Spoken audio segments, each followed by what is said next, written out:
So call the meeting to order at 5:33. And Karen, any adjustments to the agenda? Are we recording? This Yes. conference will now be recorded.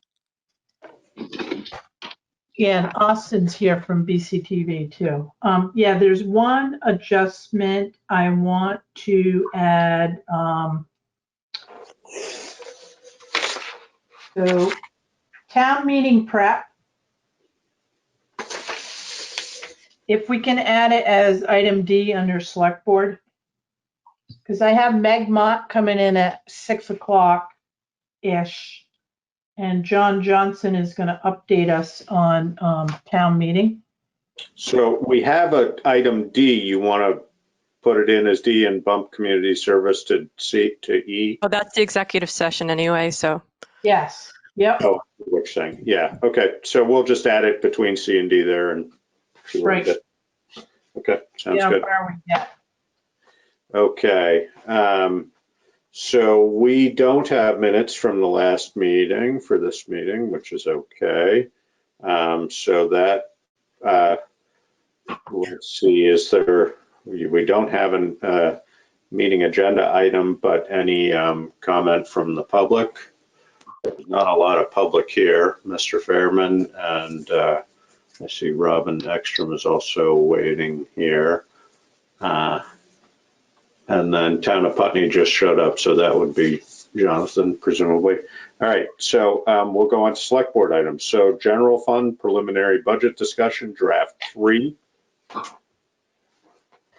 So in your packet is the general fund draft budget. So it did go up from the last time we met. And it did go up $11,765,000 or $11,765. And the reason for that is, let me see, on page 4, towards the bottom, telephone, internet, and alarm. So I had to increase that line item by $1,200. So Southern Vermont Cable, we didn't have to pay for our internet service. And now that we're with Consolidated, we're going to be paying for the service plan every month. And that is the same for the fire station. The fire station is on page 9. So Karen, when you say page 9, do you mean 9 of the general ledger or do you mean 9 of the packet? Yeah, no, I'm having the same question. I think it's 9 of the general fund. Yep. Ledger? Okay, thanks. Yep. 9 of 13. So on page 9, that increased. I had to add $1,400 for the fire department. There was a decrease in the fire department underneath licenses and registrations of $835. And then I added back in Josh, Barrett, and David, the sidewalk maintenance of $10,000 that we appropriate every year.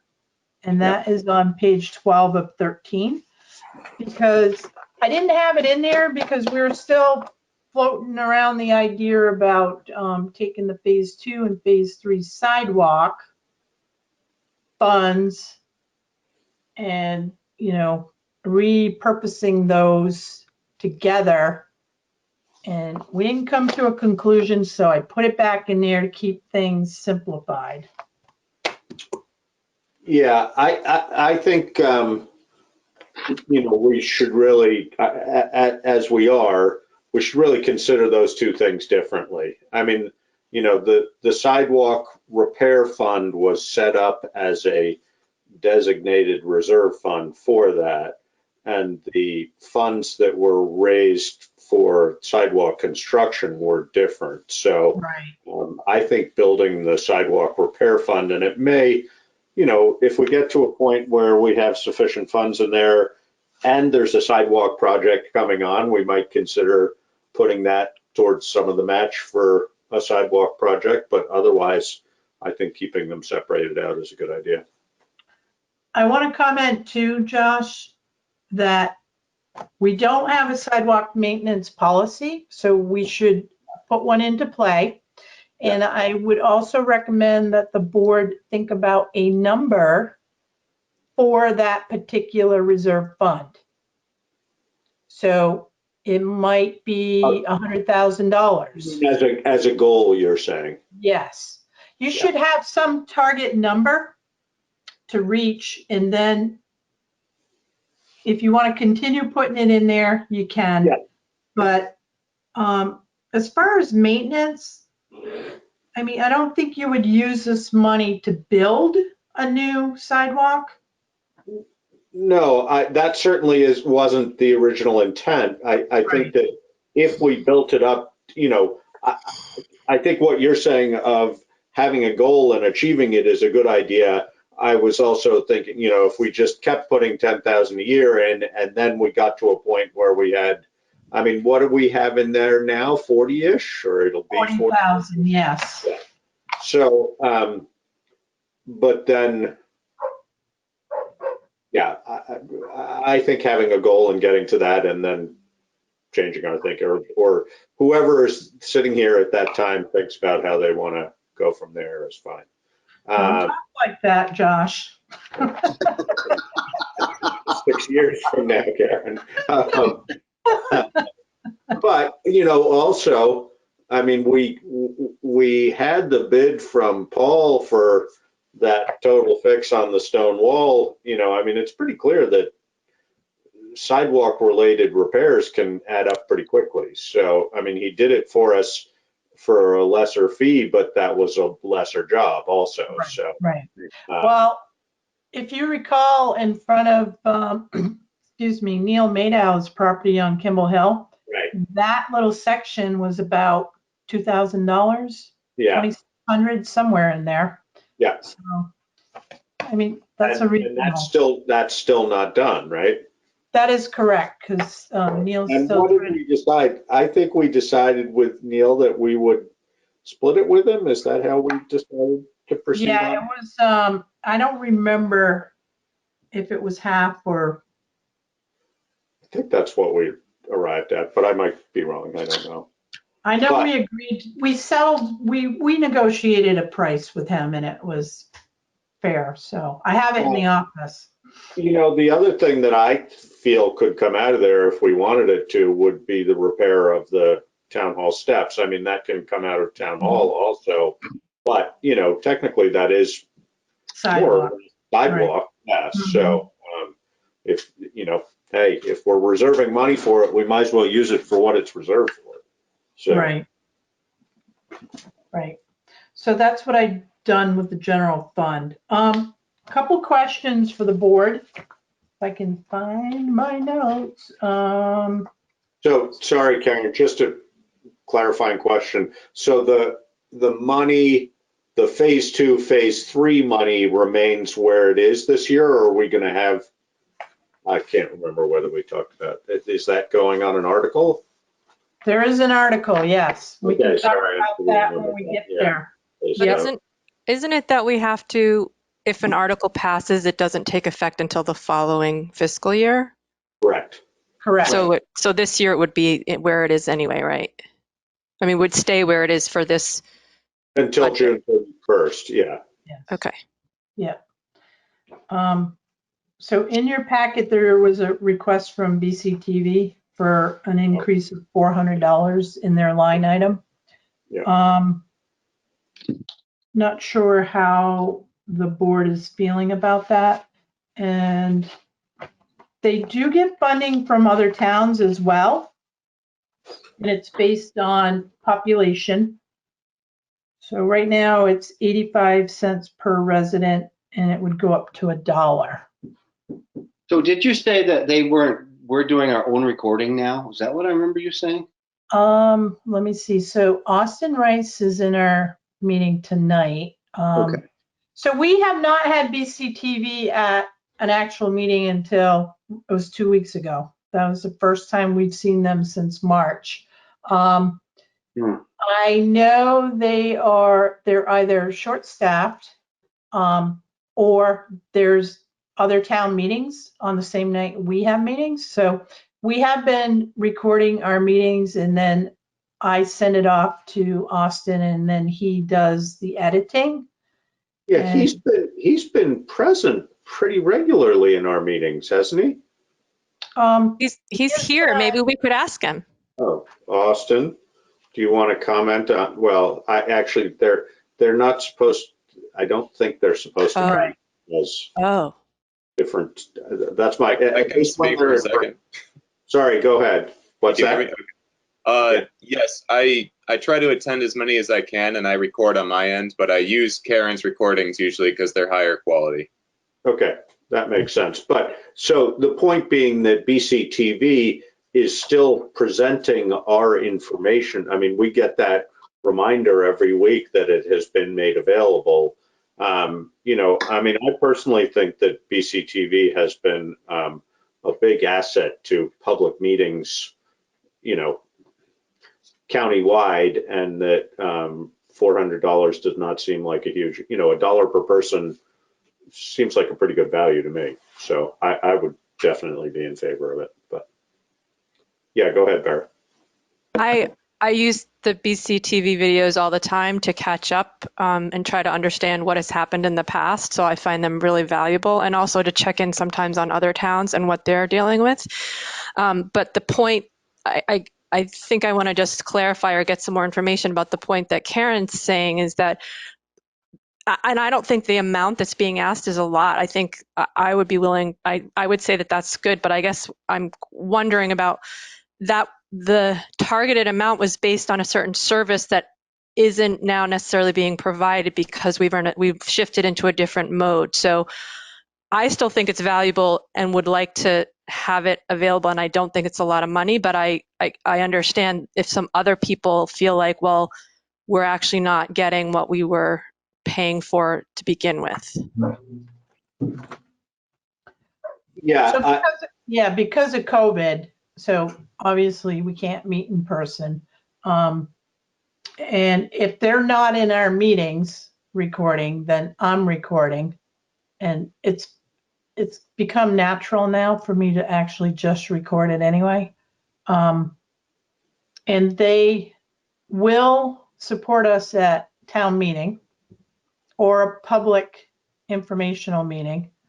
And let's see, any extra meetings like this special meeting, they charge a separate price. So they normally just will be here for our regular meetings, and that's part of that number in the budget. So go ahead. yeah. I just I'm sort of repeating myself, but I think we have to consider the fact that this is one of those organizations that has been adversely affected in their ability to do the work they do by COVID, and it's a public service. And I guess I feel like we should be supportive of a public service that is serving us and our residents. And if it's $400, that doesn't, if they were looking to double our budget, I might feel differently about it. But for an additional $400, I think that what we're paying for is more or less the likelihood that they're going to be here when we come out of the pandemic, as opposed to perhaps not being here. So, And Josh, just to follow up on that, as far as that, the service that we're paying for just for this year, not the next year, but for this year, it's not what originally was agreed upon. You feel like because it's COVID and this is something that was completely out of BCTV's control, and they are still providing a service.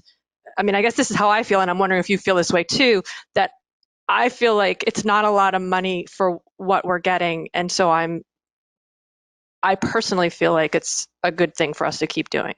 Is that how you feel? Yes, and I think we can reasonably assume that within the budget year that we're actually projecting and talking about, that they're going to be back in at least the majority. I mean, maybe not for the first several months, but I would assume, and maybe Austin can comment on this if he chooses to also, but I would assume they're looking forward to being back in live meetings whenever they can. But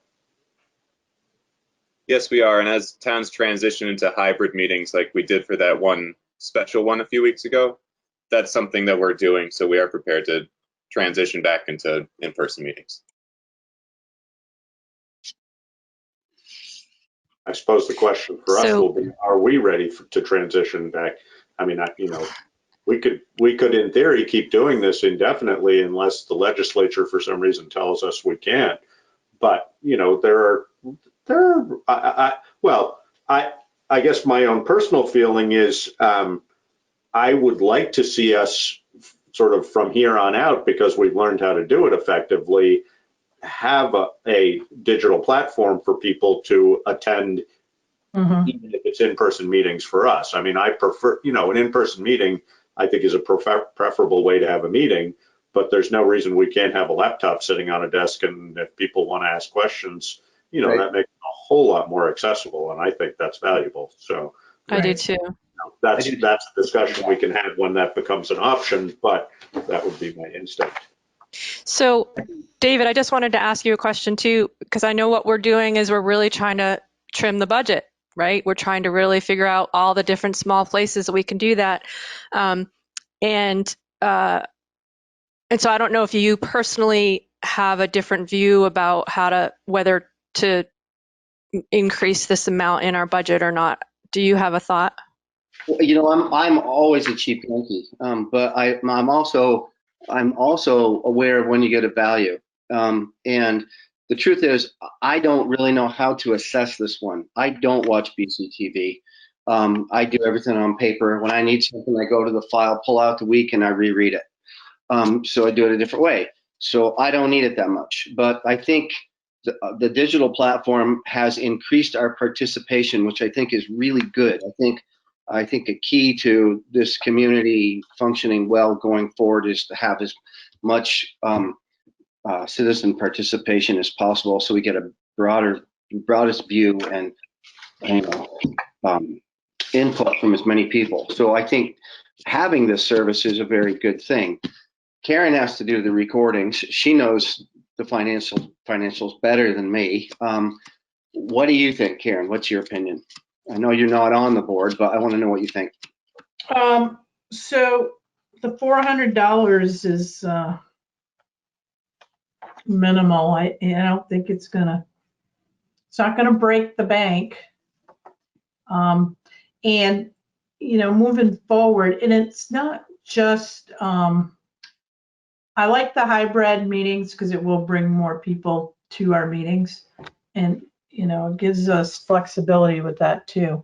My preference, I like in person, especially now when we're trying to get a budget together and need certain things to be signed, because we have deadlines.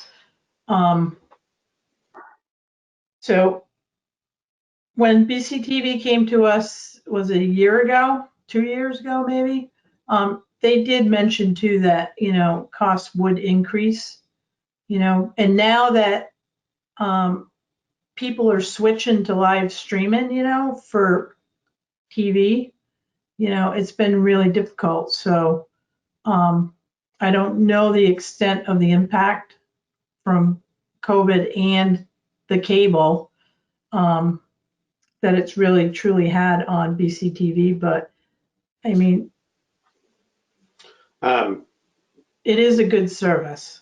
I think there's a couple just comments, at $2,700 for the year or whatever it is, close right in that range, you're really looking at about $100 a meeting. So if you think of that from the value end, David, because we have a meeting about every 2 weeks, you're talking about somebody presumably most of the time driving, well, in our case, often from the far end of Windmill Hill Road, but either they're from Brattleboro, being in a meeting for 2.5 to 3 hours, going home, and then they put it on the platform, et cetera. that's a pretty reasonable price for, $100 for that. I think seems like. That's a good way to think of it, Josh. Thank you. That's a good way to think of it. Yep. That's not a reasonable price. That's a steal. Yeah. Yeah. No, I think it's true. Two and a half hours, 2.5 hours of person time. And I mean, just that alone would be $100. Yeah. I want to make a comment that I think it's really important we continue to do this piece by piece, as much as it's really difficult and, thought-provoking and, it takes forever to tease all this out. I think it's really important we tease all this out right now during COVID. I think, and I'm grateful that you brought that up the way you did, Bear, and what you said, Josh. Yeah, we have to remember too that they're editing like 4 hours of our meetings. It's like, if you put that into perspective too, it's. So how long is a meeting that they air? If we have a 4-hour meeting, what shows on TV? 15? No, yeah, right. That would be the best way to get viewers. Yeah. But what I watch, it's usually just like they clip out the transitions and stuff. So it's not that much shorter. It's comprehensive, and it's Okay. the good thing though is that what I usually do is I watch it on double speed. So I just get quickly, or I go forward. So it's a really valuable service to have that available on an internet site. And my own experience is that I'm surprised by how many people comment to me that they watched it. I mean, I think, it's, obviously it's not huge numbers actually, and that would be interesting. I'm guessing, again, Austin might be able to tell us this, how many people watch it? How many people watch a Putney Select Board meeting in a given period of time? It's more than I would have assumed when we went into it. So It would be good to know that. I'd be curious. Well, I can't tell you how many people watch each one, but when I go to the website and it says views, I think this is cumulative views from the very beginning. It's like 68,000. So that's a lot. Again, For when a you year or for 2 years? What was that? Is that for a year from the beginning of the contract? I can't tell you for sure, but I think it's cumulative from the very beginning. However, whenever it started, this channel, it's like this channel. How many views has this channel had? I think. But Austin, if that's wrong, let us know. So he's not allowed to talk. I'm sorry. I keep trying to get him in here. Well, if we ask him to talk, I think it's probably appropriate. They're just not, when they're in the meetings behind the camera, they're supposed to be a non-presence. But he's here. He's maybe here also for BCTV, maybe. I don't mind answering a few questions that I can answer, but I don't have all the numbers in front of me, but I looked up the Putney Select Board on YouTube right now, and the numbers vary for sure, but at the top you've got a meeting from the 2nd of November, or September, excuse me, and that's 1.7K views on that one in particular, but they're usually around 100 views, it seems like, give or take some. But sometimes you get a lot if there's a lot happening in the particular meeting. Did you say September 2nd? September 2nd, yep. Yeah. Huh. Yeah. That was one of the big ones. Yeah. I thought you said that. Yeah. Yeah. Well, I'm ready to say this is good. All right. You're comfortable. I have a couple more items I wanted to question with the select board. Well, Yeah. I just mean this one particular thing is Okay. the BCTV thing. I think I'd say go ahead with this. Okay. So I'll increase that by 400. Ultimately, of course, it's up to Mr. Chairman. right? Although, as you guys, I think, both know, we present a budget, the voters can either accept it or pass on it, but they also have the option to remove X amount of money from it. Although this year in Australian ballot, that may not be the case. I don't know exactly how that works. Maybe We might have to meet again or present something new. So here's the thing with that. We're going to talk about it in the articles too. And when JJ comes in, because we already spoke, but if one of the budget items fails in an Australian ballot, then we're going to be meeting in person. Yeah. At a later date to be determined. Got it. Okay. Mr. Chairman, Yes, Mr. Fairman. before you folks leave the general fund, I should like to ask the town manager a question, but at your convenience. Okay, I think she had a couple things she wanted to go through still, so let's get through those and then I'll come back to you. Remind me if I don't. Karen, what else you got? Animal control. So we added, I added $5,700 to the $1,800 that we already had in there for animal control. We did get the proposal from Windham County Sheriff's Department, and the actual cost for Putney would be $7,973. We had a meeting, Dummerston, Newfane, Putney, Westminster, and Windham with the Sheriff's Department. And if the select board from any of these towns, and one of these towns is going to have an article. So if any town pulls out, that will increase the price. But at that point, the town can elect to either continue or not continue. So in the budget, I have $7,500. I don't want to increase it because I really don't know if this program will move forward. Yeah. So can I ask just to understand this? I think I understand this, but Windham County Sheriff's Department has a number they have to reach in order to run this program. And Correct. they've divided that up depending on the number of peoples or by the amount of service they provide for each community. That is correct. Okay. And it's by hours. It's calculated on hours. So for the Sheriff's Department to provide an animal control officer, it would cost $22,780. And that would be July 1st through June the following year. And we're looking at like 35 hours for the entire year. And Dave, this is really, really well laid out in the proposal that they sent. It's there's a chart and everything. If you want to look at that at some point to like get it for me visually, it was really helpful. Great. So Karen, that I think that was sent maybe separately in a different email. It's the WCSO ACO that is what it's a PDF. So Karen, I have just a question. So because the proposed distribution based on anticipated member jurisdictions, Dummerston's 10%, Newfane is 10%, Putney and Westminster are each 35%, and Windham is 10%. Is that based on the number of hours they anticipate giving each town or based on the population of each town? Why is it different?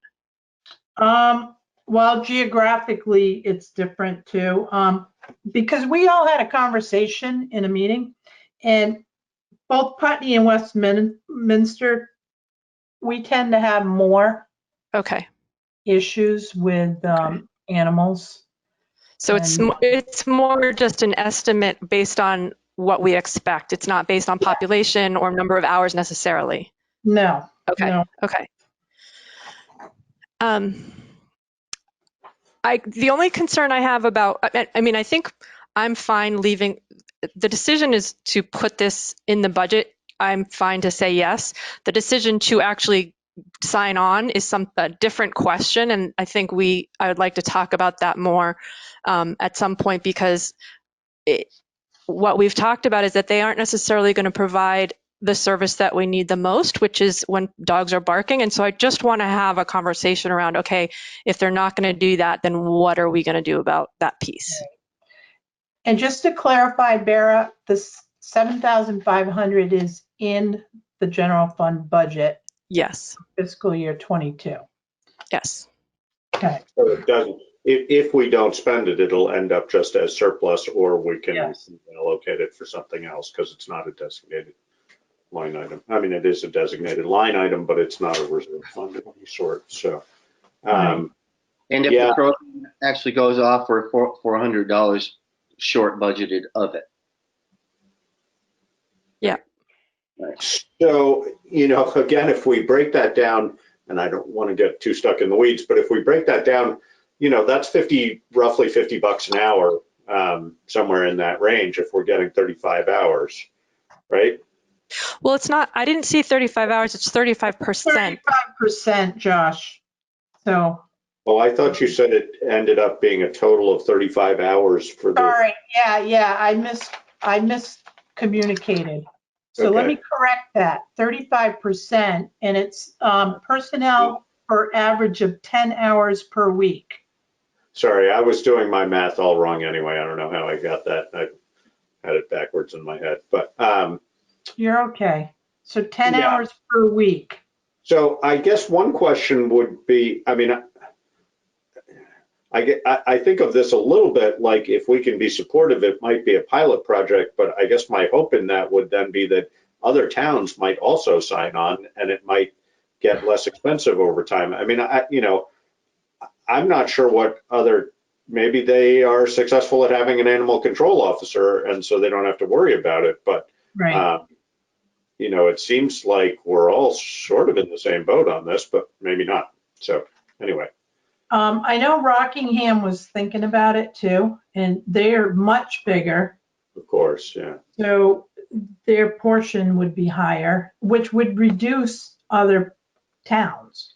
So the more towns that join, our price will be reduced. Yeah. But it's hard to be saying right now because nobody's tried this yet.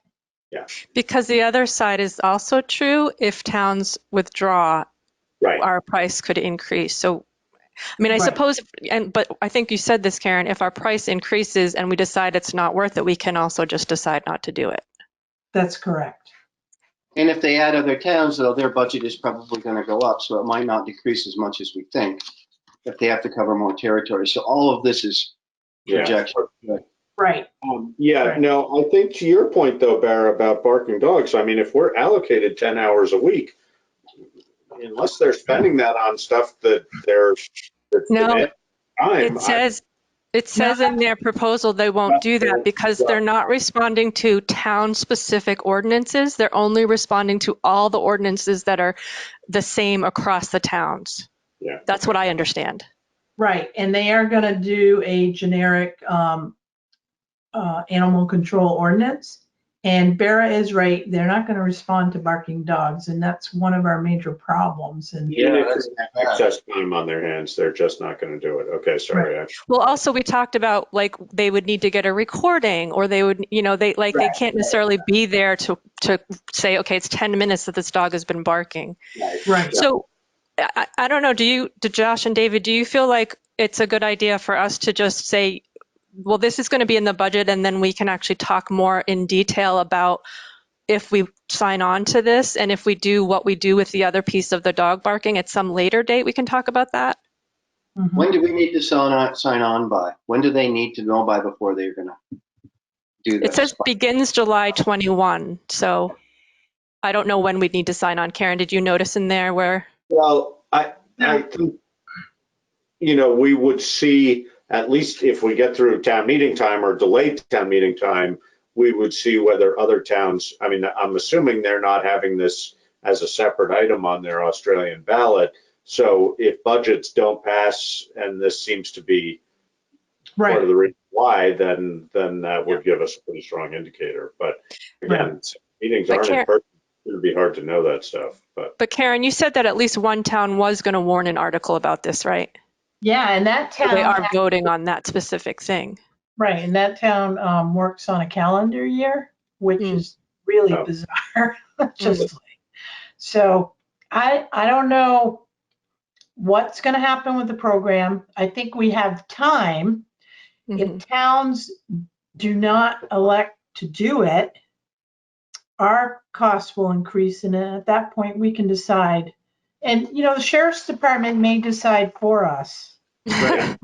That's why I was asking if they needed to raise a certain amount of money. It seems like if everybody's not on board, the decision's going to be made for us. That's correct. Yeah. All right. So what else you got? One other item. So in the lister's budget, we do have 3 listers. It appears we will only have two. So for one lister, it is $7,900. I want to keep that third lister in the budget. Yes. Are we encouraging people to run? Are we encouraging people to, I mean, I know, actually, I was asked and I said no at first, but then I said, well, let me think about it. And I talked to Jordy briefly, but it's kind of like a required 6 hours a week. And I can't commit to, on top of my full-time job, adding 6 hours a week. So anybody who has a part-time job or is retired, it would be great for them. Right. And it's not huge money, but it's not no money either. I mean, it's right. It's not volunteer like the select board is. Oh, you have a stipend. You get a stipend, Vera. You're right. So, yeah. Does anybody have an answer to whether there's like any kind of activity? I mean, I know Jordy sort of is probably on, and Jordy and Doug have their eyes out for anybody who's interested, but is there any kind of proactive seeking out of that for that third lister? Does anybody know? I can tell you that they came to me today and asked me if I knew anybody who would do it. So that's great. Yeah, it does. Great. It comes up pretty regularly. And yeah, no, Jordy definitely actively recruits. I mean, I know several people who he has tried to convince to do it who haven't. So, which, I mean, again, we always come back to the same thing of getting people to do stuff in town, and that's a paid position. So, and actually, Jordy mentioned a situation today. They can't sit on any properties or decide on any properties that are connected to them in any way. So nothing to do with their families. So always good to have that third person there for that. So there's always. Right. Especially because they have families. I mean, they're a big Putney family, both of them. So they have connections everywhere. Yeah. Huh. Okay. So, yeah, we did put it on iPutney, Vera, but I saw that. So that's all I have for the general fund budget. But I know Mr. Fairman had a question. I have some questions as well. I have a list of questions, so I'd love to just get through those. Karen, I don't know if Chief Goddard is here, but have we heard anything about the electricity issue at the firehouse? We're working on that, and no, we haven't heard from Green Mountain Power, but I'm working with Tom, and I don't want to reduce that line item. No, I just was curious about it. So the other thing, I don't know if I missed it or if you changed it, or we had talked at the special meeting, the last special meeting about the budget, about having the COLA, the cost of living across the board. And is that already in the budget, Karen, as it needs to be, that all the employees will be getting that? Yes. It is? Great. Yep. Okay.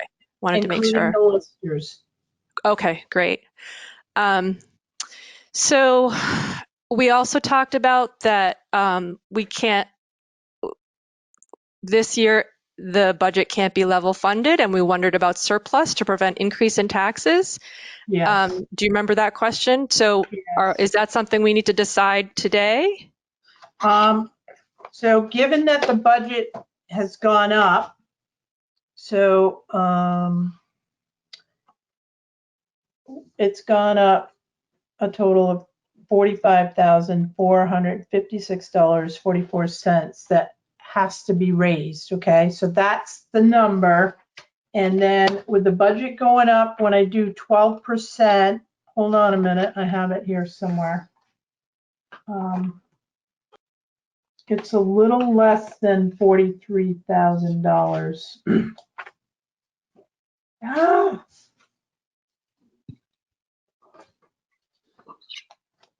Hang on. Where's my paper? All right, here it is. So the surplus, 12%, of the operating budget would be $41,543.44. So the board can decide. You're saying that if we have the buffer we want, the 41,000 is left over. Is that what you're saying? That is extra surplus, yes. Okay, that's what I wanted to understand. Okay. Yes. Yep. So we have our buffer. The thing too, Bara, is I'll explain, the 45,000 is a little under 2 cents. Yeah. Okay. So the municipal tax rate would increase by, almost 2 cents. Right.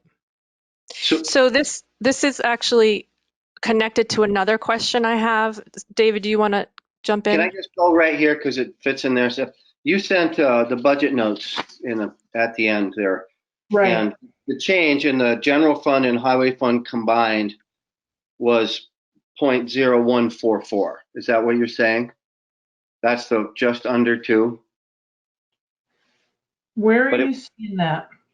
I'm seeing that you sent budget notes fiscal year 22 general fund under halfway down tax rate estimate, general fund 0.4397, highway fund 0.3532.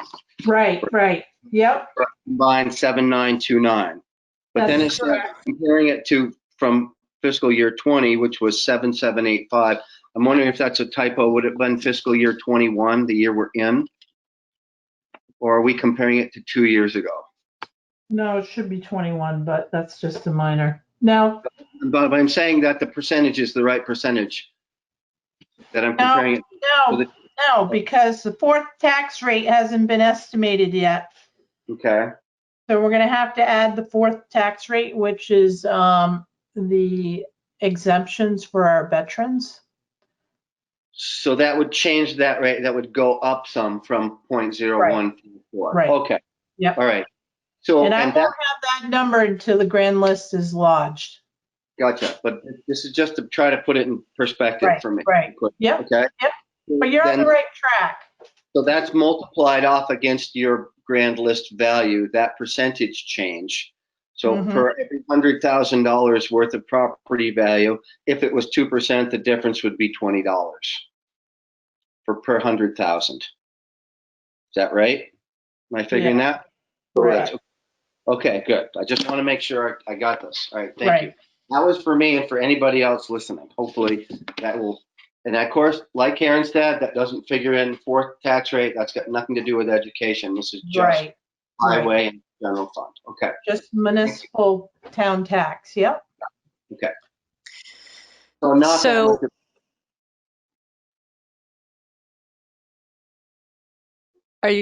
can you hear me? Yes. Yeah. Okay. That is related to another question I have, and I don't know how to do this without getting into the weeds, so we'll see how this goes. But at the meeting with the auditor, he was recommending that we have 30, 60, 90 days worth of operating money as a surplus in the general fund in order to be kind of healthy. And so what we sort of said was $250,000 was kind of mid-range to minimum. And so one of the questions I have is related to Mr. Fairman's point, because I thought we couldn't have a I'm confused about this, and maybe I don't need to understand it, but if we have $250,000 that's available in case there's a problem, is that surplus, and how are we allowed to have that? That was in the packet too. You sent that. So the auditor did state, so we're trying to keep 12% for emergencies, but obviously our auditor feels that we should have more, especially in the general fund. Could it be 20% might be safer? What would 25? 250,000, what percentage would that be? Can anybody figure that out? Because that's what he was saying, 250,000 was. That was somewhere between 30 and 60 days worth. So, and 90 days is a quarter of our budget. So that would be 25%. Wasn't that what you were thinking? So, Yeah. so a half of 90 days, 45 days is probably 12%. He was So that is thinking what we have. $40,000 was going to be 90 days. Isn't that what I remember, Josh? Do you remember that? It was somewhere around 340. Yeah, I think That that, was last yeah. week. He said 250,000 as a minimum. He said 250, or not a minimum, but he put out 250,000 and 340,000, and he sort of Right. gave that range. And So we're here's- just talking about general fund, correct? So Yes. if you think of it this way, if it was 120 is a month, 240 is 2 months, and 360 is 3 months. So it gives you an idea that the percentage would be half of 25%, 12.5%. So, and we have 12, the buffer that is generally recommended and we actually have is the 12%, Karen, is what you're saying, right? So the 12% would be of the $202,822.06. That is not 12% fund of it. balance would be $161,278, and that's 12%. Okay. So, The other- and then that's where you're saying, so the remains from that is that 41. Correct. Correct. We don't So- have.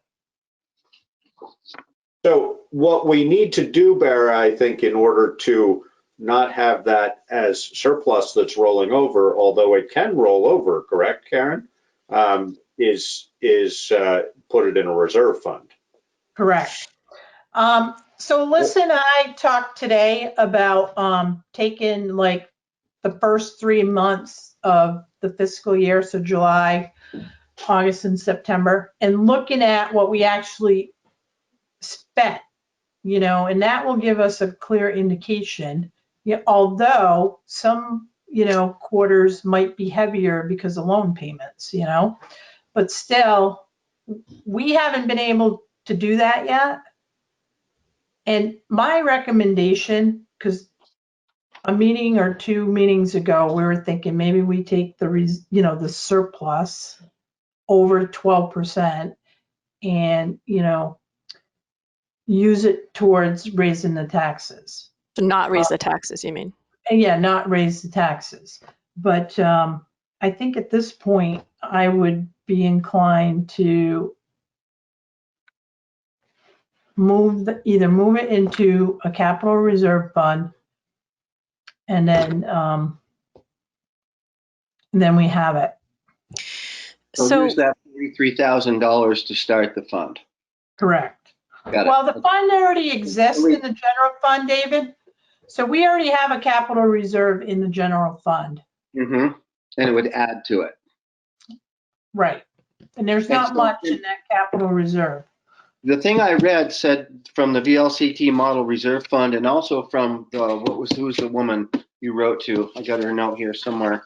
Said that there's a year's wait. We have to wait to the end of the fiscal year, and then the next year we can put that money into the reserve fund. Is that how it works?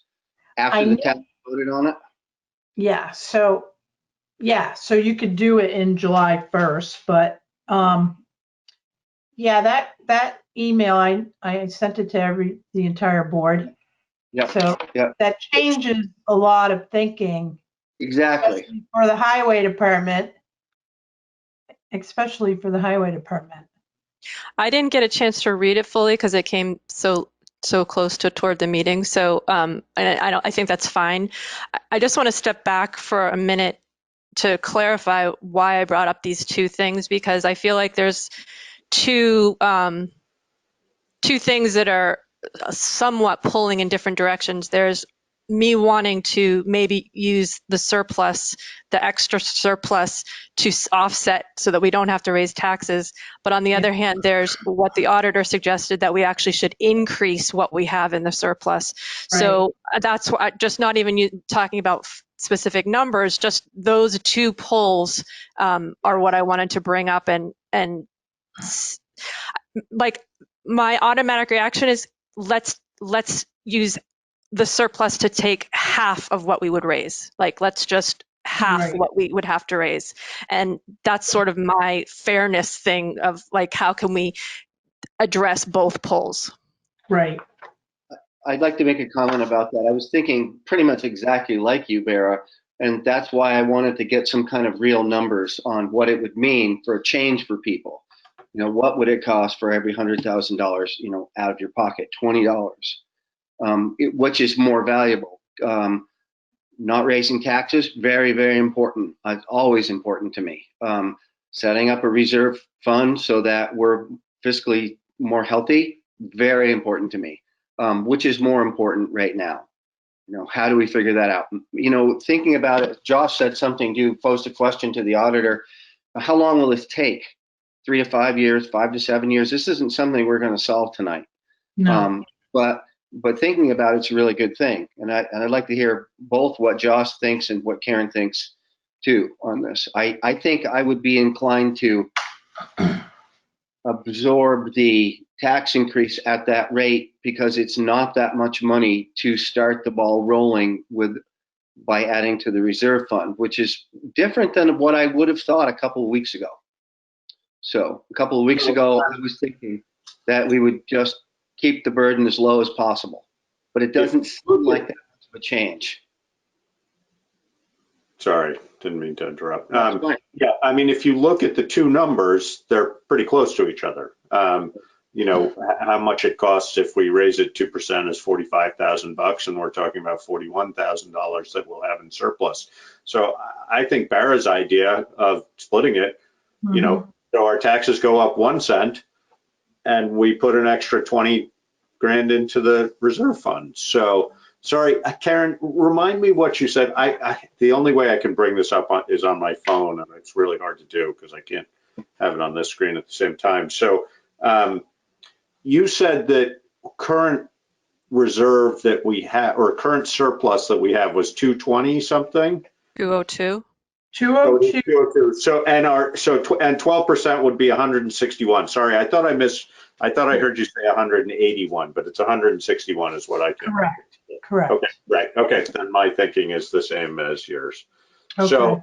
So yeah, roughly. So if we put 100 and, you know, I don't know, put 180 into a reserve fund and use the rest to offset taxes.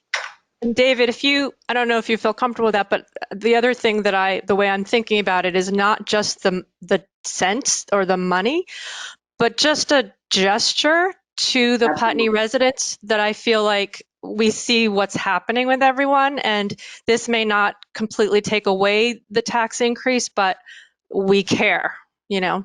I absolutely. Karen and I have had this conversation a few times, and that was my thinking right along, is that especially in this year when there's so much happening, the easier we can make it for people, the better. But then when everything from the Ethan Allen Institute study and the auditor and all that started building, and my concern about the health of the town grew in relationship to my desire to keep everything as cheap as possible. So I think your idea, Blaine, is a really good idea. And because we already have some money there, and I wasn't aware of that, that changes how it feels like we're building that account.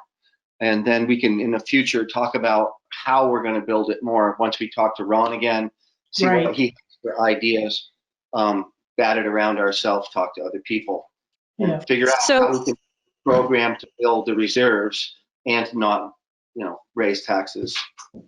So I just want to be clear. It sounds like we're pretty much in agreement, but what I'm going to clarify. My suggestion is that we take. I don't know exactly what the numbers. It's about $45,000 that the taxes would be increased. I'm going to suggest that we increase taxes by half that, and that we take the other half from the surplus, so that we're not. Does that make sense? Is that clear? Yes, and I think that in order to move this money from surplus into a reserve fund, we'd need voter approval. Correct, Karen? Right. So that's going to be an article. So I would suggest that instead of having sort of doing the same concept in reverse, Bara, let's pick a number that's close to that, i.e., in my opinion, that would be maybe $180,000, just so it's a round number to move into the reserve fund that would leave us with 22,000 to put towards offsetting tax increase. So it comes out very much the same, but we're not coming up with, asking the voters to approve 179,412 cents, So what we need to do is actually ask the voters on a specific amount. And so Right. that's why we don't want to, okay, that makes sense. That sounds good. Karen, does that make sense for you? Yes. Okay, great. And this idea of splitting the surplus for this purpose, well, not to put it in a reserve fund, but splitting some monies between taxes and we've done that a number of times over the years of sort of saying, well, why don't we put 20 towards taxes and do this? And so that's not an unusual thing to do. So I just want to make sure I've gotten through all of the questions I have. It sounds like I'm going to need more discussion with Ron or somebody from his organization to understand, because, Mr. Fairman brought up the point about in the general fund, there are very specific limitations. And so I don't really understand all of that, but I would like us to. I don't know if, anyway. I need that too. Yep. Let me just see if there's any other. No, okay, I'm good. Thank you. Okay. Just so the board knows, I spoke to Ron yesterday. Well, Alyssa and I tried to speak to him yesterday. You listened to him yesterday. Yeah, every time I tried to ask a question, he just and I'm like, okay, I can't do this right now. I'm going to have to email him, but we definitely need a plan. He's willing to work with us. So I think that's important that we move forward with, and put something on paper. And I like the direction we're headed here. It's not an easy transition for sure. And given that, COVID, I'm still uncertain about fiscal year 22 with revenue, but, we're just going to have to take it one day at a time. And Well, I'm trying to keep it simple.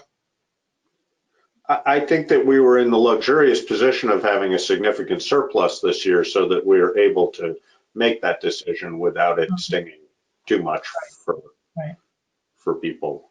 So I think that's a good thing. Let's take advantage of that while it's there, Right. And again, my goal was to level fund, but it just won't happen in this fund right here. All right, Mr. Fairman, did you have a question? Yes, Mr. Chairman. Before my question, I'll just mention I congratulate you all on your excellent discussion of surpluses and budgets. I found it both enlightening and entertaining. What more can I ask? Now, in that regard, Select Person McNeil has alluded to some comments I made earlier. I probably shan't be making any this evening. What I'm doing now is I have consulted legal counsel regarding rolling over funds. And I'm beginning to put some things together, and that includes working with Town Manager Astley to learn exactly what amounts are where now that are considered to be reserves or surpluses or whatever. But one of the things I'm going to be doing here, I'm quoting VLCT, check the town or special meeting minutes to see if a record of the voters creating they're referring to a reserve fund, exists. If no such record exists, neither does the fund. So more later on that. But the original reason I asked to speak was coming back to the beginning of your discussion, Town Manager Astley, you mentioned internet access at Town Hall and the fire station. And if I understood correctly, Southern Vermont Cable used to provide it gratis, but now Comcast is charging for it. Am I correct? That is correct. Okay. I take the liberty of suggesting that you get quotes from Consolidated Communications and also from First Light Fiber, and which used to be Sovernet. And in that regard, also, I would suggest that you ask the Putney Public Library librarian, Ms. Zervis, if what she can contribute in the way of insight on this, because my understanding is they have a pretty good deal over there. Yeah, and thank you, Howard, for that. We looked at Consolidated Communications. They did give us a quote. And as far as First Light goes, the library gets a grant that pays most of their internet service. And I wish we could capitalize on that, but this is specific to the library. So, Yes, it is specific to the library. This is true, but First Light Fiber, they withdrew from providing residential service. I used to be a residential customer, and I can't be anymore because they said goodbye. But they're still doing business, and I would assume government service. And they did put in a lot of fiber optic here. They should be able to offer an excellent service. I don't know what their price is, but it might be worth asking. yeah, I will definitely look into that. I know Tom had inquired about First Light too at one point, and I will check with him. But definitely we'll take a look at that, Mr. Fairman. Thank you. You know, it occurs to me also, Karen, and I may be just being ridiculous here, but you know, have we asked them whether that's the best they can do on price? I mean, sort of just saying, hey, we're a municipality, you know, this is all taxable, you know, or has to be raised through taxes. Anything you can do for us. And they might just say no, or they might say, yeah, we'll whack 2% off, but they might also say, well, if you apply the right way, we'll whack whatever off. So might be worth it. It doesn't hurt to ask. Yeah. Right. We'll look deeper into that and see what we can do. A grant would be nice. Josh, can I just say something else on that? Yeah, go ahead. Yeah. Just my personal experience, it was as a residential customer, but my personal experience was that with First Light was very, very frustrating. And I've had Consolidated now for 2 years and have been really, really happy. And I know it's probably going to vary with different people, but I just wanted to put that out there. Thank you. All right. Okay, so we're going to wait until next week to vote on the budget, correct, Karen? Yeah, I'll make that adjustment. Okay. Then, you know, and I think what's important for us to do is then to highlight, you know, largely the topic. Yeah, because you came. Tonight, but other Are topics. you cooking again? Robin, are you on mute? Can you mute yourself if you weren't on mute? I just did. Okay, yeah. Good. Karen took care of it. But he did have Robin did have a question, so I think he wanted to.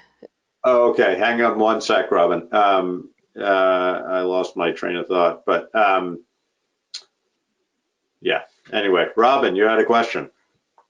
Where is he?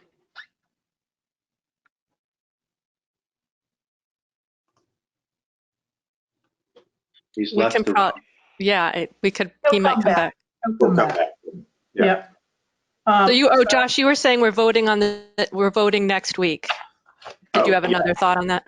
Yeah, no, just that we, oh, yeah. So when we have, you know, it's important, again, the voters cannot remove a specific thing from the budget, but it's important when we're presenting this in our informational meeting to clearly explain sort of our thinking about why, for example, with BCTV, we felt comfortable with them and, you know, the animal control, et cetera. So just so that people, you know, have some idea of why the budget has changed.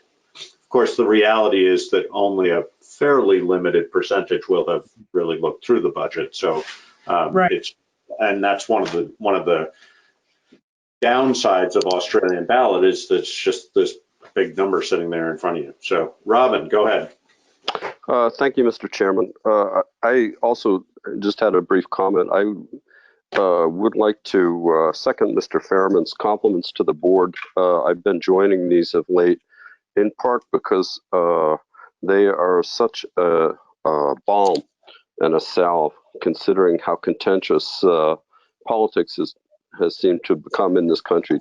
So to see people who don't necessarily agree on all points, but who are very clearly working in concert for the common good is it's soothes my soul. So I just had one question. I'm not sure if it's appropriate at this time, but in light of what Karen said about trying to ask questions of the auditing service regarding the prospective financial plan, is this going to be is this plan going to be a service for which the town is going to pay? And I just having listened to Mr. Smith, I believe his name is, at the previous meeting, go on at some length and observing the difficulty of asking him questions that other people had, and his lack of response to the questions that were put. I have concerns about that, and I wonder if it would be appropriate, if this is going to be a paid service, to solicit bids from another organization. That's the end of my question, so I'm going to mute myself and listen to the answer. Thank you. Thank you. And Josh. thank you for the praise also, Robin. It's appreciated, and Thank we all try to be civil in this process. So Most of the time. yeah, go ahead, Mara. Thank you, Robin. I actually had a similar thought, and my thought was, he mentioned that there are many people in his company who would be available to do this, and I wonder if we could ask specifically for Samantha Ruggles if she has that those qualifications. And I don't know whether she does or what her tone is like, but she was involved directly, it seemed like, because she was on the meeting. So I wonder if we could at least have, Karen, you could maybe have a conversation with her and see if it moves more smoothly.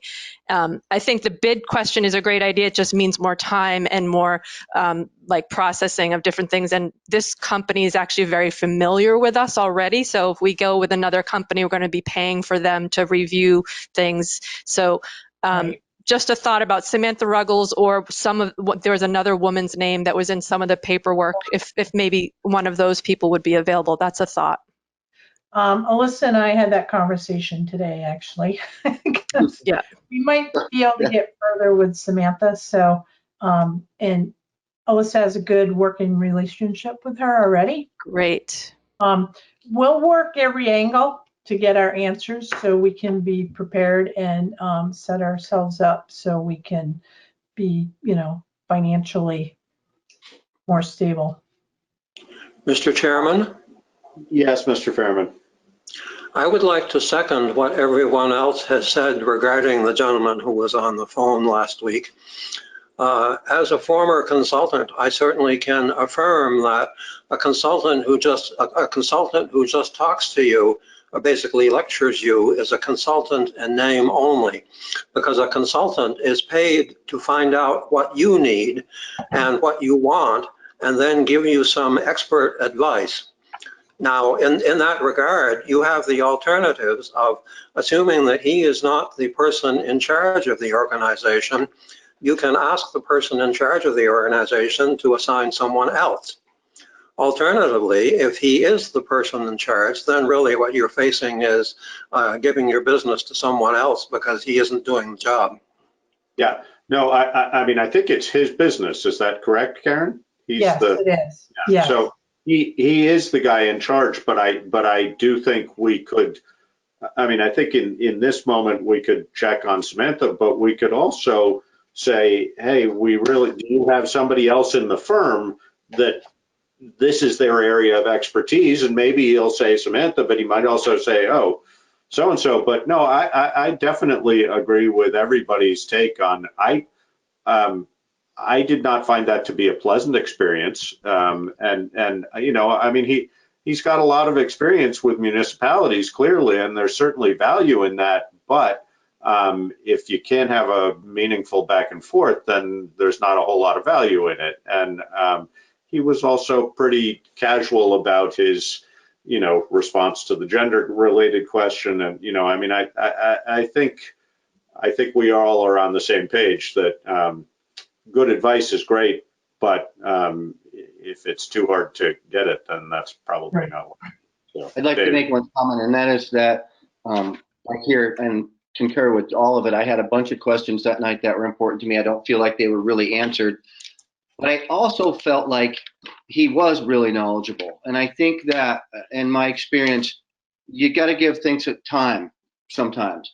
And I think if we pose our needs very directly and say, here it is, like you're saying, you either need to communicate another way, you need to give us someone who can, so that our needs get met and our questions get answered. And then it doesn't happen, well, then that's very different. But we shouldn't throw it away because the first meeting was uncomfortable, or we have opinions about how it went off. So I would like to at least give it another chance. Because I liked that. I thought his direction was sound, and I thought that he was well informed. I just thought his communication style, if nothing else, was difficult. Right. And hopefully we can work with that. And it's funny because Karen and I had the exact same conversation that you just suggested that she had with Alyssa today when I said, could you call Samantha? So, Alyssa, go ahead. And chime in on that. I'm not ready to throw in the towel on him yet, because I've had one or two other audits with somebody else that I floundered very a lot. Like he was really hard for me to work with, and I think that Samantha is amazing to work with, and she helped me to understand things that the other one wasn't willing to even talk to me about. So I'm not ready to throw it in because Ron's a little bit, he's a little excited.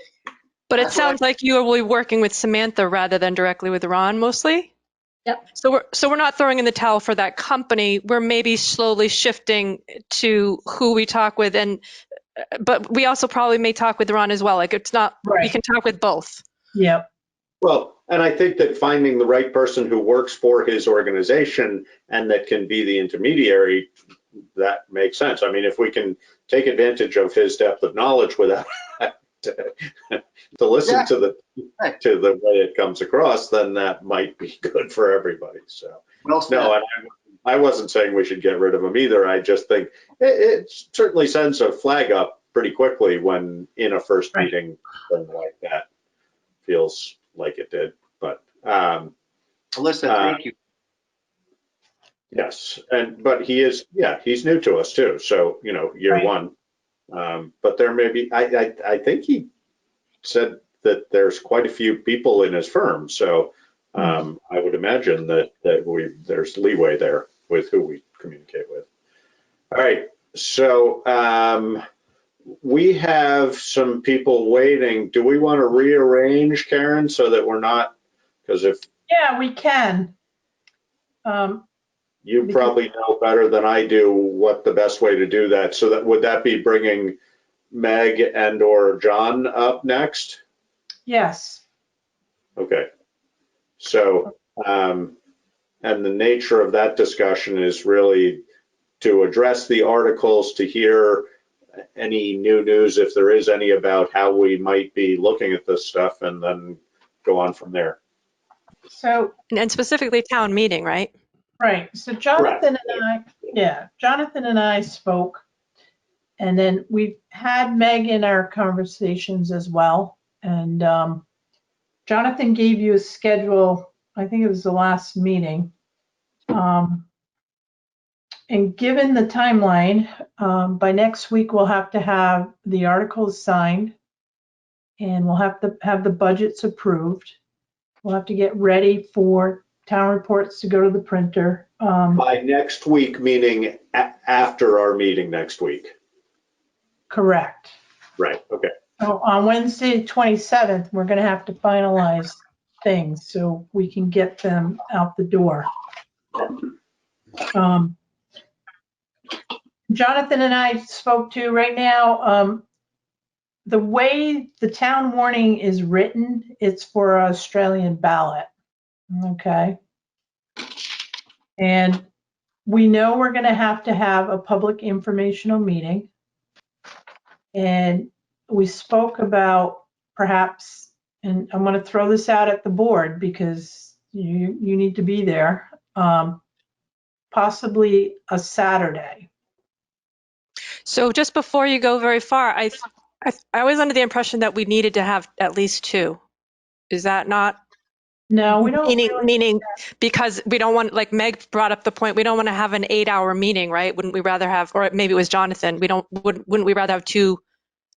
I don't know if we can do that given we don't know what the school's going to do either. So, and it's important for people to be at the school meeting as well. So I don't believe our public informational meeting will take 8 hours. Right now we have, I think it's 13 articles. We might have 14. So it should not take us that long.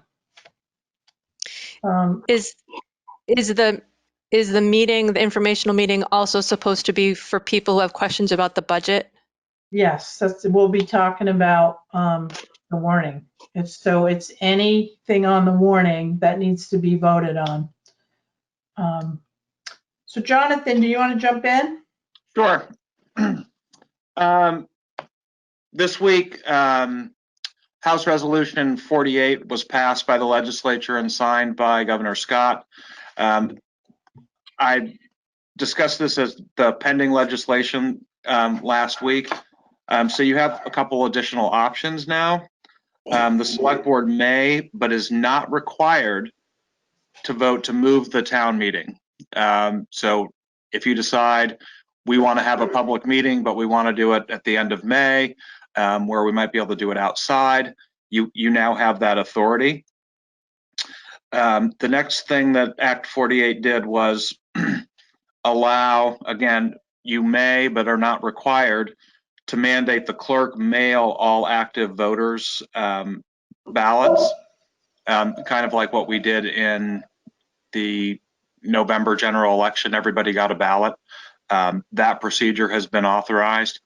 The final thing that the bill does is it gives some discretion to the Secretary of State to prescribe rules regarding processing of ballots. It made $2 million available to help towns cover the excess costs of absentee voting. So to the extent that our costs, for postage and whatnot, a lot of that we can get reimbursed by the state, which we did for the August primary. And it's relatively easy to do. I just fill out a form and I send it in and they send us a check. So those are kind of our options.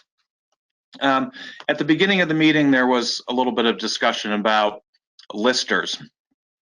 And we actually have 4 open seats that we need people to run for election. There's the moderator position. There's a select board position. There's a lister position, a 3-year.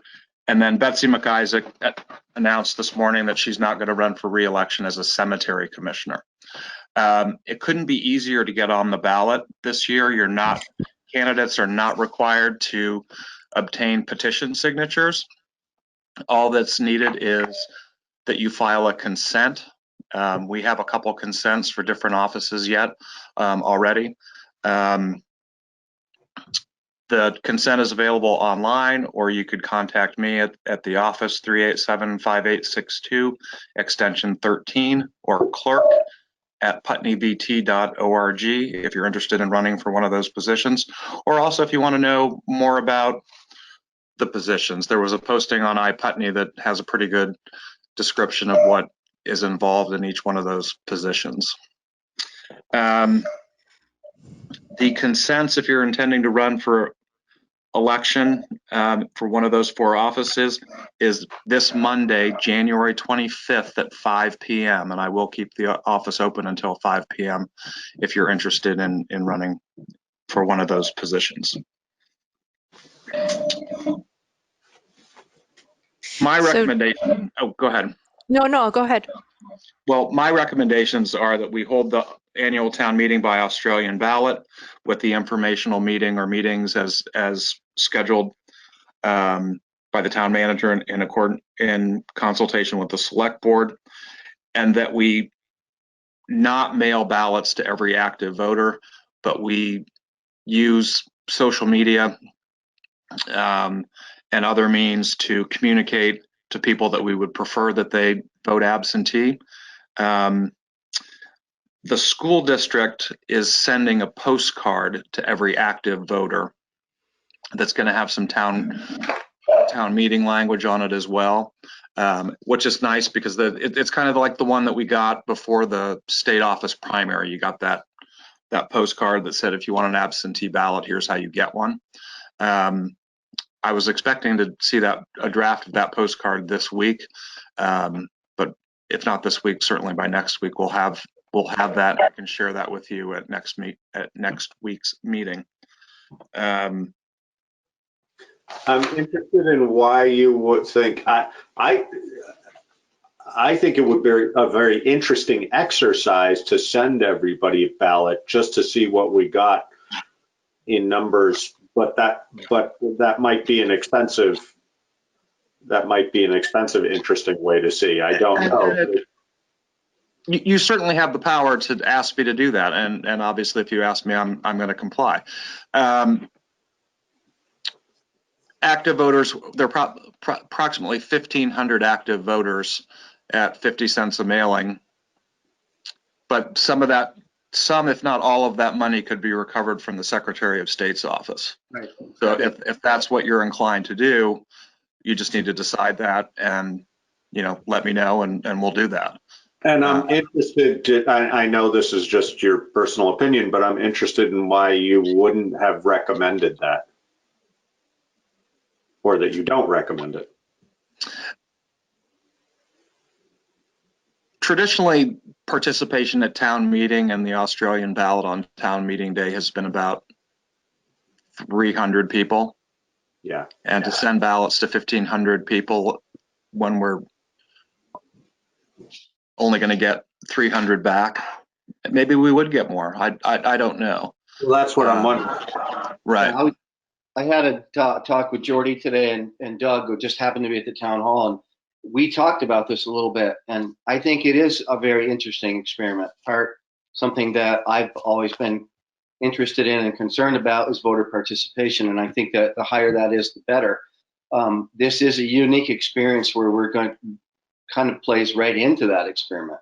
And, right. And if we can recover the postage costs from the Secretary of State, it's really, it's not that hard to do. For the general election, the Secretary of State's office hired a third-party contractor to mail ballots. Mm-hmm. So it's a lot of envelopes to stuff, but Kim and I, and maybe we could get some help from the V.S.A. To do that. It certainly is possible, and there is state money available to recover on the postage. Also, John, having worked at the polls, I know that, I don't know if I can because I'm a select board member, but I would have volunteered to help you stuff envelopes. So my guess is that there are people in town, that list of people you have that were so eager to help at the polls might also be willing to volunteer to do that. Right. For me personally, the tough thing is where you do it. Yes. Town hall is still technically closed to the public. Yes. Which creates some logistical issues, but.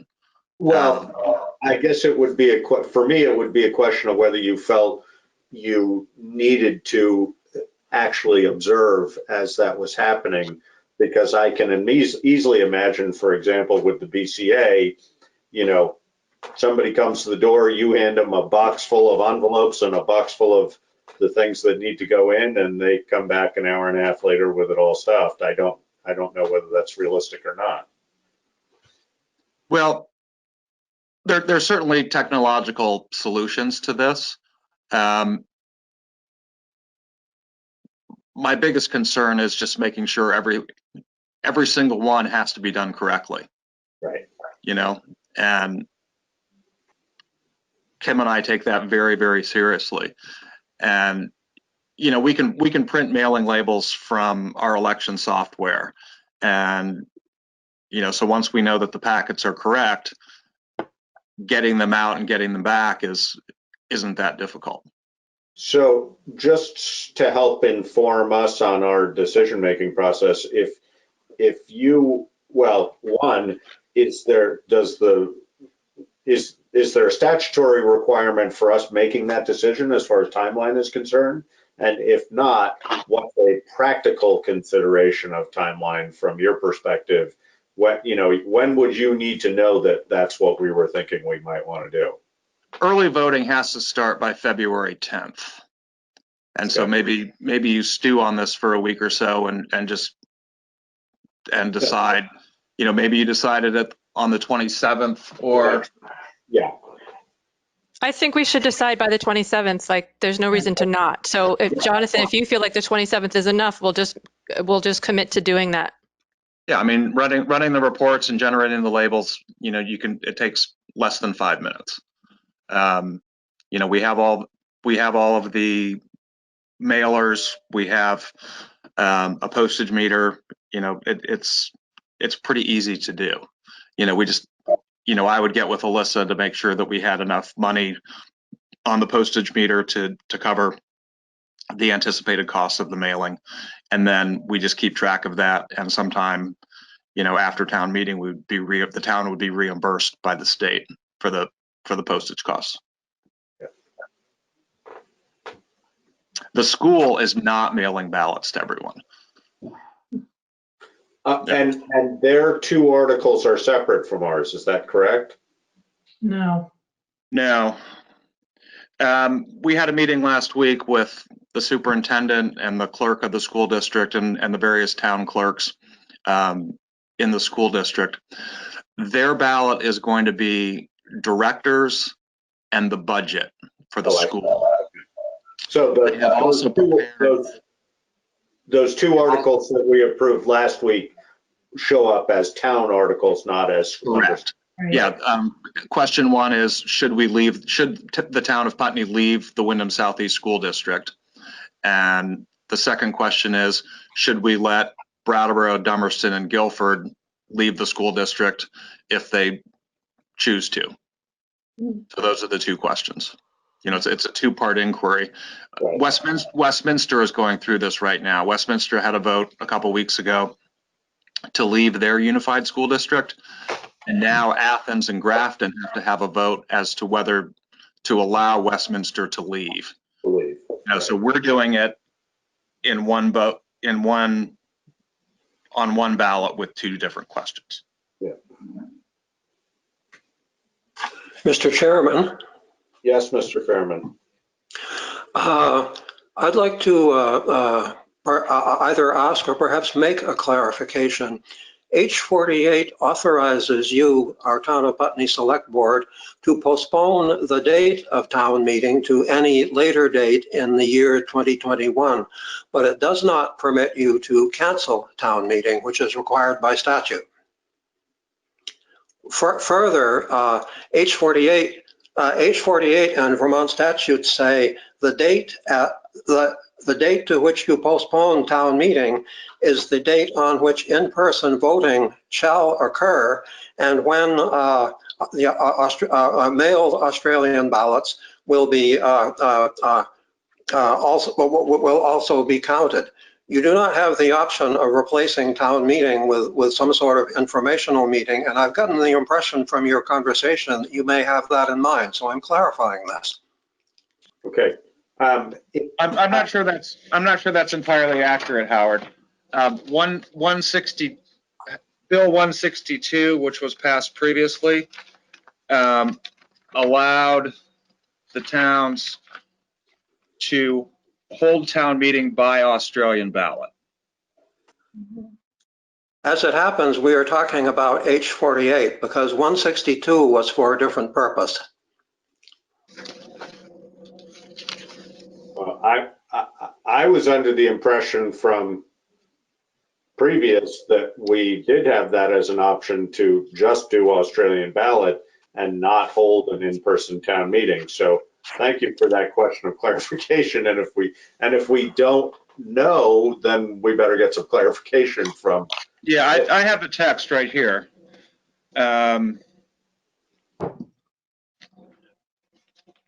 Act 48 provide Section 1, Paragraph A, number 2. While the General Assembly enacted 2020 Acts and Resolves number 162 to permit municipal legislative bodies to vote to apply the Australian ballot system to their municipal meetings in the year 2021. That says apply the Australian ballot system. It does not say to replace town meeting with Australian ballots. Now, I agree with the chairman that what we all need to do is to consult competent authorities here. I shall be consulting the Office of the Secretary of State in this regard, because my understanding is actually there was a United States Supreme Court decision recently in which Justice Kavanaugh said, I'm paraphrasing here, not quoting directly, the COVID-19 pandemic has not put the Constitution on the shelf. As far as I know, all applicable laws apply, with the single exception that you are allowed to postpone the date, but this does not mean in any way that you can cancel town meeting held in some form where people can attend the meeting and have the discussions of the articles on the warrant. That is in fact mandated by law, which is something we talked about back when we were approving the purchase of the gravel pit. Go ahead, Barry. Yeah. So Jonathan, I'm reading from the information you gave us at the last meeting, and it's relating directly to Act 162. So I don't know if you can get that wording. I'm just going to read what you wrote to us. It's not the wording of Act 162. This says current law, Act 162, allows select boards to vote to have all articles normally voted on the floor by Australian ballot. If voting by Australian ballot, an informational meeting is required. The informational meeting may be held remotely. We are prepared to offer early absentee voting as customary. There is likely, so I don't know if you have Act 162 in front of you. I'm wondering if that would clarify this.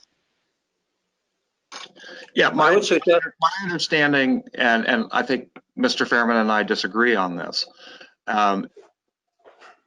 If the select board determines to vote articles normally decided on the floor, like the budget and library commissioners and purchase of highway equipment, traditionally we've done that on the floor at town meeting.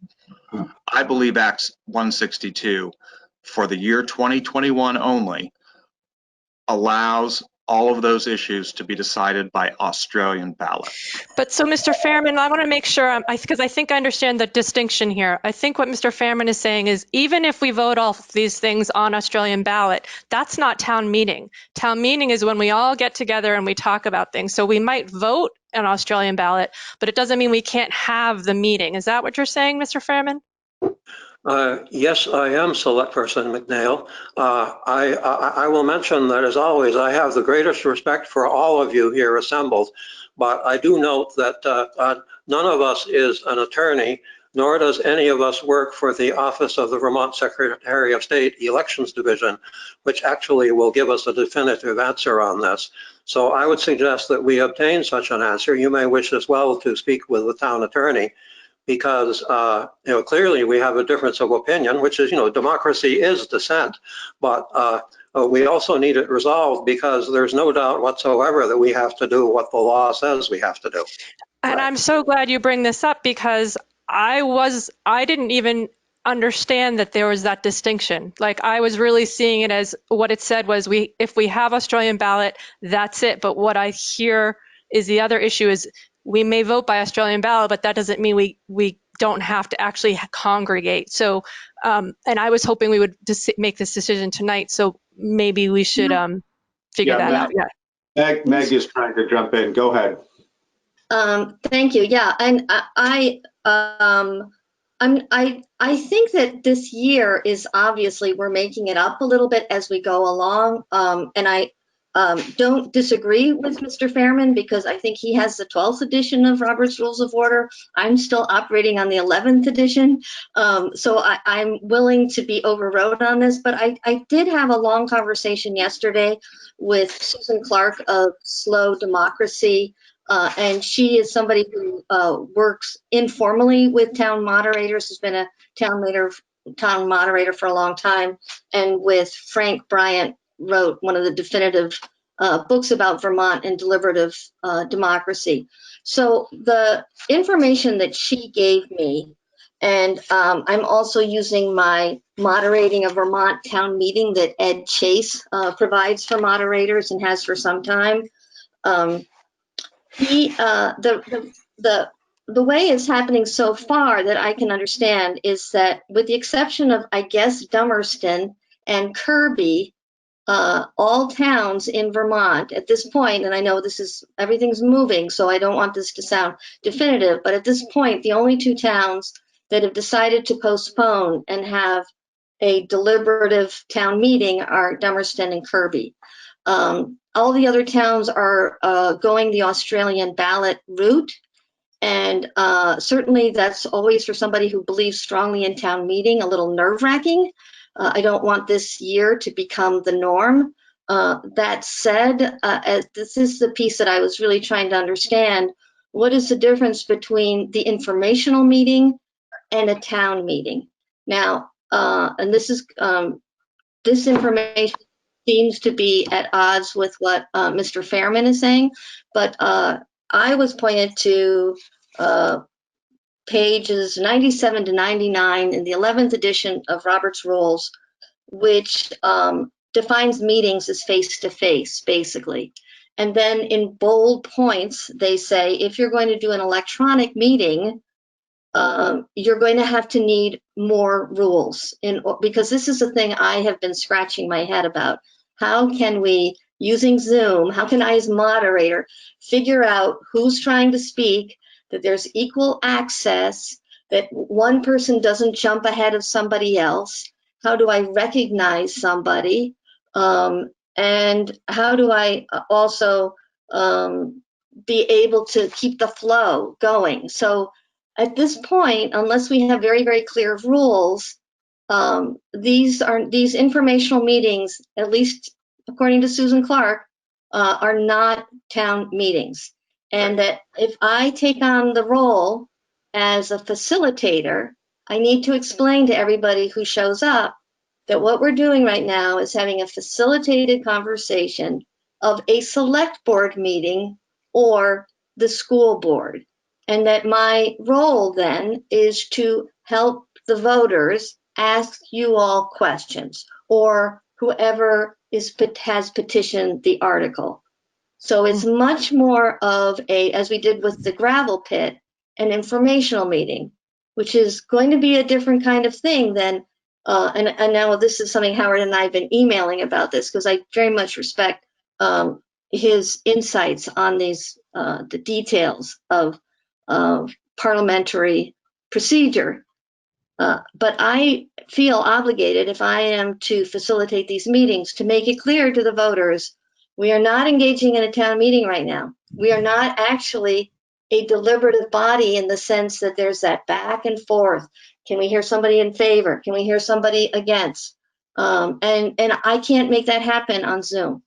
So I need to be very clear that this is highly restricted in the sense of we're getting answers to our questions. We are not fully deliberating, and all voting takes place on an Australian ballot. So I was unclear about that last week, and I just wanted to make that more clear this week. Eric, can I just comment first?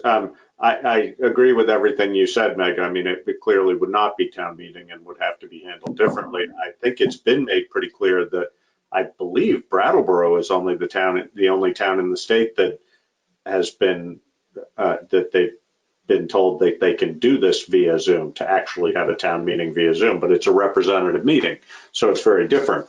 But I think we could debate this endlessly, but I think we need clarification from the Secretary of State's office on the point that Mr. Fairman brings up, and it needs to be in writing, I mean, if we get completely clear clarification from the Secretary of State, we probably don't need to talk to our own legal counsel, but if there's any question, then it would be up to legal counsel to advise us.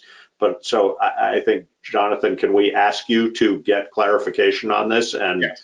and then via yourself or Karen, let us know exactly what the reality is? Yeah, the head of the election division is Will Senning, and he's very responsive to emails.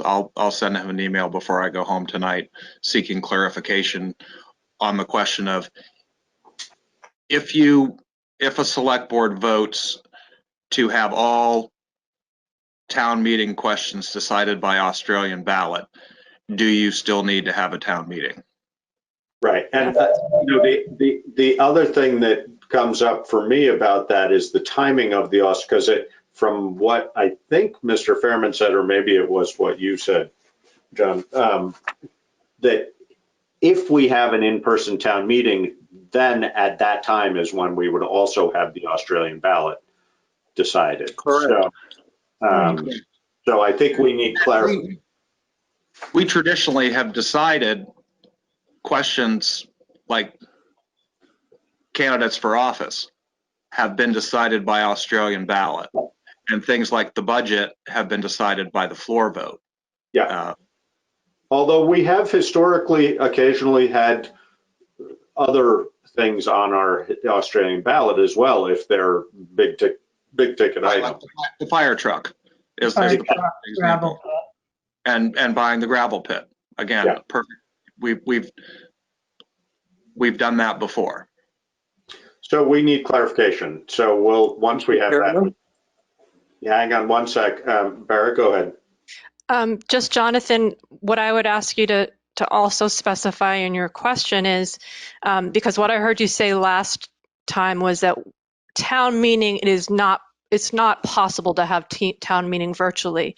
So if we are required to have a town meeting, that would mean we'd have to have it in person. And so I would need help with figuring that out. What does that mean? So Yeah, does that make sense? Under the current state, I don't know how you have an in-person meeting. Yeah. So I would ask the Secretary of State to have her guidance on that. Like if he actually says that the Australian ballot doesn't mean if we have the Australian ballot, we still have to have a town meeting, then say, okay, how do we do that? Right. No, I agree. All right. I will find that answer out, and I'm sure Mr. Fairman will try to find the answer as well, and we'll compare notes and have something ready for you for next week. Sounds good. So I actually wanted to. Hang on. Barrett, go ahead, and then Karen had something, and then Mr. Fairman. Sorry. So the reason I wanted to, we can't make this decision today, but the reason I wanted to make this decision today is because Meg asked us to give her as much notice as possible so that we could get on her calendar, and I want to do that. So I'm suggesting that we actually, just hypothetically, set a time that if we do end up having an informational meeting that we want Meg to moderate, that we can figure out a date for that so that she can have it in her calendar, and Meg, we can let you know if that's not going to work. Does that work for you? Karen and I began that with January 27th, a Saturday. February 27th. Yep. February. It's okay. So the Saturday before town meeting day. Right. And how do people feel about a Saturday for voters? Is that, that's fine with me, but I'm very flexible, so I don't know how voters would feel. Well, we figured Saturday at 10 a.m., we might get more people. Yeah. Trying to get through something like this after everybody's worked, or we just have it during the week. And Meg, were you the one who suggested that there be 2 meetings, or do you feel like 1 meeting is fine? Given the calendar constraints, I guess I feel fine with 1 meeting. Initially, I thought, oh boy, it's going to go on for a long time. And I also want more people to have a chance, but I think we can make this happen. Okay, thanks. In 1 meeting. Okay. Thank you. The other thing too is we have to keep in mind that the school district wanted time. And Yeah. I feel it's appropriate for them to speak on their articles. Yeah. So we will have to give them some time. So what I would suggest for that, well, we could either put them first, or we could maybe preferably just have an allotted time slot for them. And then we, basically get as far as we can in our discussion and then break if necessary, or we put them first. Either one. I think, Meg, I would largely defer to you, just Right. preference wise, whichever you would like to do. Sometimes if we think it's going to be the more contentious issue, it might be good to put it second, just so that it, and I'm also, usually as moderator, I can get a sense when there's no more deliberation and we can move to a vote. That's harder in an informational meeting. So I would be very happy to set some time limits, perhaps, generous time limits, but something so that these information meeting doesn't just go on forever. I support that. I agree. Yeah, no, and I think if you want to sort of outline or propose a schedule that we might all agree on, Okay. I would be receptive to that, and I would have to think that sort of 3 or 4 hours for an informational meeting would be more than sufficient. I also think we should probably, while you're scheduling, at least for the courtesy to us, all of us, you should consider some break times. Mhm.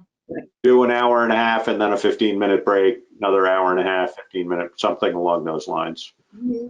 Yeah. Karen, did you have something you wanted to add also? Yeah, I wanted to ask Jonathan, in our town warning, and I don't mean to jump in front of you, Mr. Fairman, if I change the subject just a little bit. Jonathan, can you explain to the select board the resolutions that will show up on the warning? Okay, we've had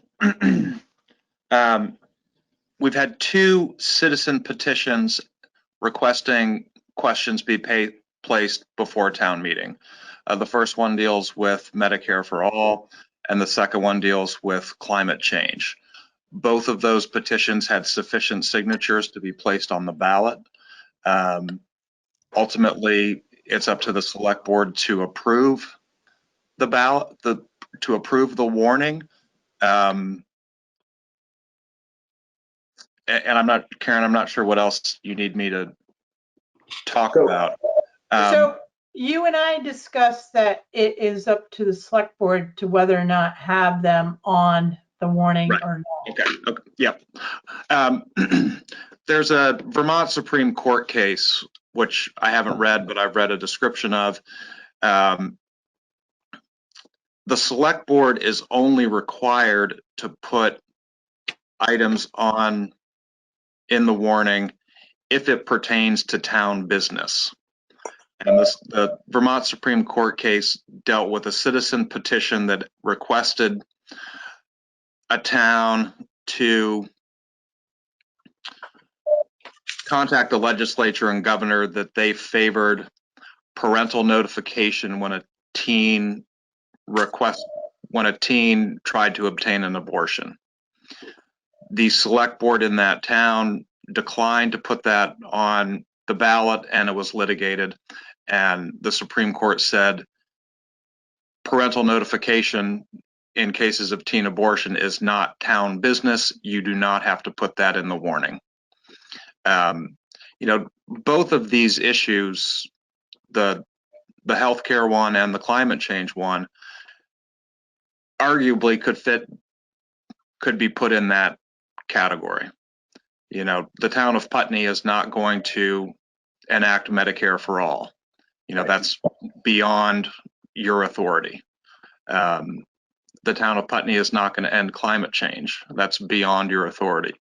That being said, in the brief time that I've been clerk, there was another climate change article decided at town meeting. I certified the results and I sent it to the governor. I'm intending to do that if these measures pass here as well. So we have some experience in dealing with these questions. And I think it's interesting to feel out the will of Putney voters on these very important issues. So it'll be interesting to see what the tallies are. So can you tell me, we sort of touched on this conversation last week, but are they now both to your satisfaction as far as being written more in the style of an article than in the style of a resolution? I mean, you know, we can't have a page and a half. My office drafted the questions and forwarded those to the town manager. Okay. And they are on the town warning that is in your packet? Right. No, I know. I just wanted to make sure that I hadn't seen that Jonathan had input on that as well to make sure they were Right. the standard. So, and you know, it's a yes/no question. There's no advocacy. Those are really the two requirements, and they meet both of those tests. Mr. Chairman? yes, Mr. Fairman, go ahead. Amplifying a bit on what our expert town clerk has said, he referred to the Vermont Supreme Court in Agnes Clift versus the city of South Burlington. The city of South Burlington did not have jurisdiction over a bill that was before the Vermont General Assembly. The other case that was in point here was Mooney versus Town of Stowe, in which the Vermont Supreme Court said, voters of the town of Stowe did not have jurisdiction over how their select board framed a town meeting warning article approving their proposed budget via Australian ballot. However, legal voters of the town of Putney, duly participating in our 2021 Putney town meeting, have local jurisdiction over human-caused climate change and Medicare for All that are everyone's business and therefore public business of the 2021 Putney town meeting. Grassroots First Amendment democracy supporting local action, also supporting state and federal action and legislation against human-caused climate change and for Medicare for All are how our elected legislative and congressional representatives learn the democratic wishes of their grassroots constituents that New England town meeting voters are uniquely empowered to express, not as advisors, but as legislators. Thank you. Barra, you had something? Yes. The Article 13 does, to me, it looks like it's binding on the town of Putney. Should I read it? Yes, please. Okay. Please do. It says the town of Putney declares that an ecological and climate emergency threatens our town, state, nation, and all of humanity and our natural world. With appropriate financial and regulatory assistance from state and federal authorities, the town of Putney commits to a townwide effort to combat this imminent threat by A, reducing the release of greenhouse gases that promote global warming by promoting zero carbon electricity, heating, and transportation systems, and B, supporting adaptation and resilience strategies for our residents in preparation for intensifying local climate impacts. I think it could be argued that if we pass this, we're required to take certain steps. Right. Indeed, and this is exactly what town meeting voters are empowered to do, because at town meeting, we are legislators. I wanted to just clarify, because this seemed to have been, discussion seemed to have been around, well, we're just putting our, we're supporting in theory a larger effort, but this actually, I think, means that we as a town need to actually have it could be argued at some point that, we voted on this and the select board hasn't done anything yet. What are you doing? Indeed, this is exactly the purpose. Do not forget that while select boards commonly view town meetings as being some sort of board of directors. In other words, select boards tend to look at themselves the way representatives to the Vermont General Assembly look at themselves, and it's actually the reverse. Legal voters of a Vermont town gathered in town meeting are a legislative body, and they are legislating whatever they please to legislate. So if they vote to obligate the town of Putney on climate change, this is our prerogative. Mr. Fairman, I'm not arguing with that. What I'm trying to say is to the select board, let's be aware of this. And what I think we would need to do is then have a plan. Like if we're actually going to say, give this to the voters and the voters vote for it, then we as a select board need to be responsible and think about, okay, then what is our plan? And so maybe we need to actually have another warning that says, town of Putney, what do you want us to do? You know, or something like that. Actually, what you do is you wait until you get the result of the vote. If the vote is yes, the vote may be no. That's the way democracy works. You don't act on the result of a vote until you know the result of the vote. Thank you, Mr. Fairman. I do know how democracy works. Thanks. However, I agree with you, but we have had in the past, I mean, I guess the question, and I think I'm trying to address your point about it, Barrett, is that there might be financial implications to something like this too. I mean, in the long run, there definitely would, but in the short run, so I mean, in that sense, there could be, if we chose to, on Article 14, which would say if the voters of Putney agree or approve Article 13 as presented, shall we add X amount? Or I guess we would have to. We can't add to the budget at that point. That would be a question for council as to how we would address that if we feel there would be necessary financial implications within year one, or maybe we take this as within year one we need to come up with a plan, and then in year two propose that plan, kind of thing. And I'm not necessarily saying, just one second, David, I want to clarify. I'm not necessarily saying we have to do anything different. I wanted to raise this because our discussion so far had been kind of loosey-goosey, like let's just put this on there and see what happens. And I take this more seriously than that. Well, go ahead, David. Sorry. My point is exactly the same. And thinking about this the whole time this has been presented to us many times, I felt, and I don't know the law at all, I felt like, well, we're just going to be supporting an idea that's going forward, but it's really going to be dealt with at the state level or somewhere else. And when you made your point, I'm like, oh, wait a minute.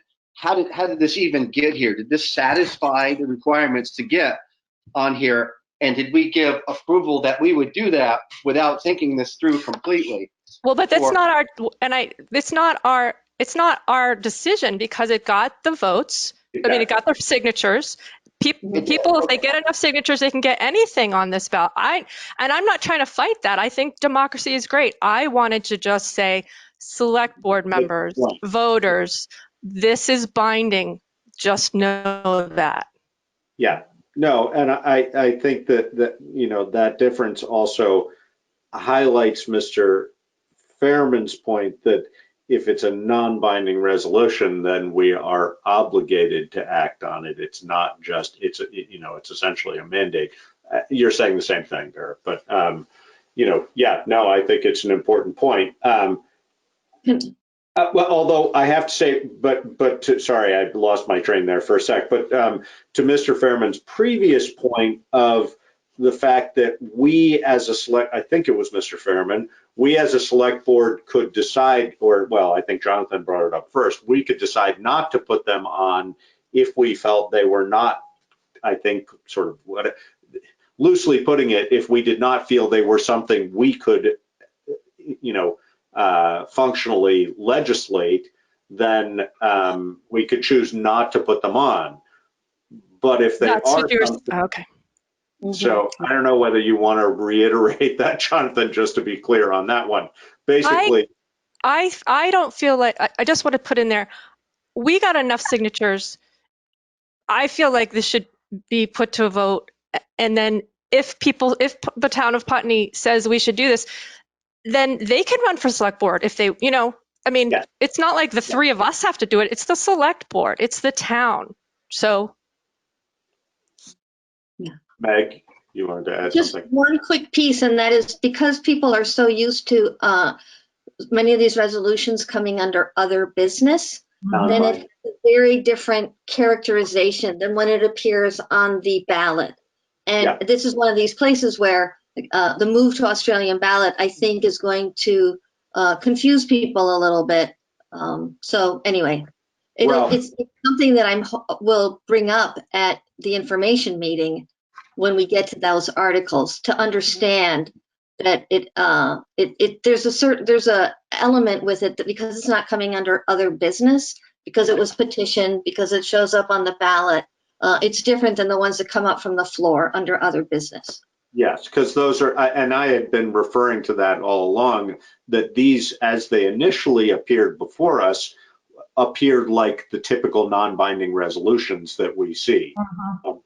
These, we're all recognizing they aren't because they are now ballot articles. So go ahead, David. I am totally behind the feeling of both of these articles. And I am totally not ready to commit the town of Putney and its money towards anything that isn't been detailed and laid out towards doing that. So I'm not sure what there's no way that I want to vote for anything that we have then committed ourselves to. That is a big open can of worms, and we have no idea if we can fund it. And so I'm taken aback a little bit. I'm not sure if I deal with that. Mr. Fairman. Mr. Chairman, I must address Selectman Babbitt directly. You have no authority to decide whether the voters of the town of Putney should do something. That is what the voters of the town of Putney do at town meeting. So at that point, of course, you can speak against the article, but you don't have the ability to say, well, I disagree with the article, so I'm not going to allow a vote on it. No, I understand that. I get that. Thank you. And I think that the important thing related to that, and I don't think David was intending looking at it this way, but the precedent of the court cases that you both cited make it pretty clear that it would be a mistake for us to try and yank this for obvious reasons. The most simple being that we might end up in court for whoever knows how long. But also it appears to me like they are articles that we can in fact act on and therefore probably would not prevail in a court case anyway, is sort of my interpretation of it, but who knows. But we might want to vet it through council too. Karen? That's what I will do. So Larry has a copy right now, and we just got to touch base, but I'm going to massage these a little more anyway, but I will ask the question of these, especially Article 13, if there's any financial implications later down the road and how we should address it. Okay. All right. Thank you all for that discussion, and thank you. Oh, Barry, you got something else? are we moving on from the articles, the warned articles? Because I have a question about another one. I think we can move on from Jonathan and Meg if unless your question pertains to something they need to address, we can let them go. Thank you for joining us, and Jonathan will be hearing from you shortly on what the Secretary of State goes, and then we'll see where I've already sent the email to the Secretary of State's office. Great, and if anything comes in sooner, I mean, I think Karen would do this anyway, but the more lead time we have on it before next week's meeting would be helpful, just so we know. But whatever reply I get, I will forward them to the members of the select board and the town manager. Great, thank you.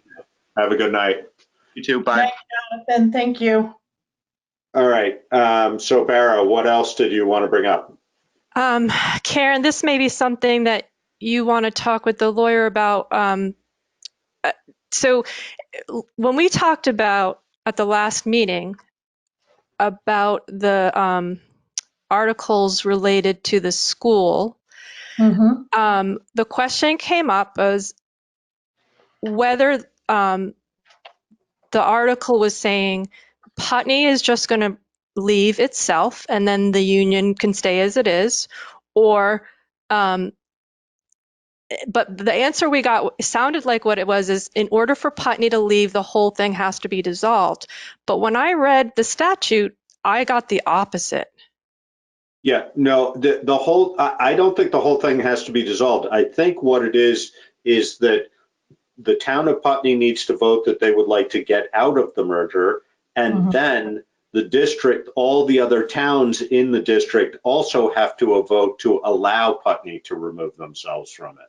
So it's a two-part thing, but it's not that we're not, unless all the towns all do that same two-part process, it doesn't actually dissolve the district, and it may not even dissolve it even if they do. The district might remain Brattleboro, but if all the other towns left, and that's just speculation on my part, but is that a clear distinction, Barra, or not? So let me just look at the article that I'm going to just read them. Article 10 is, shall the voters of the town of Putney authorize the town to withdraw from the Wyndham Southeast School District? And then Article 11 is, shall the voters of the town of Putney conditionally approve and ratify the withdrawal of the towns of Brattleboro, Dummerston, and or Guilford from the Wyndham Southeast School District, subject to the certification of results from the respective town votes to withdraw on March 2nd, 2021. When I looked at the statute,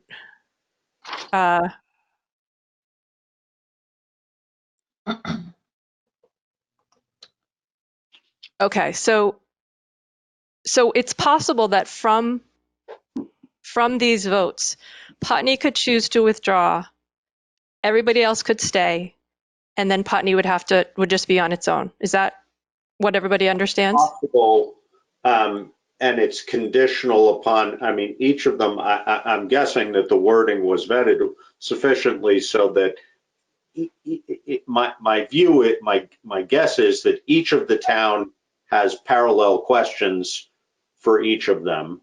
So, but they're all conditioned, you know, sorry, since I don't, well, let me bring up.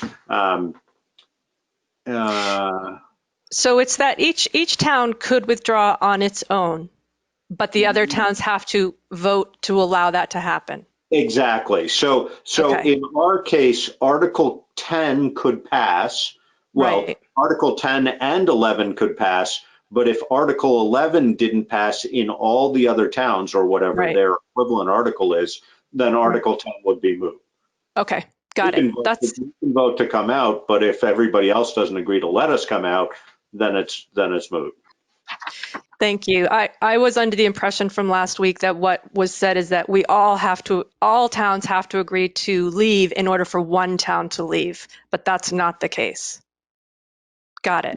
All the towns need to agree that To one allow, town, right.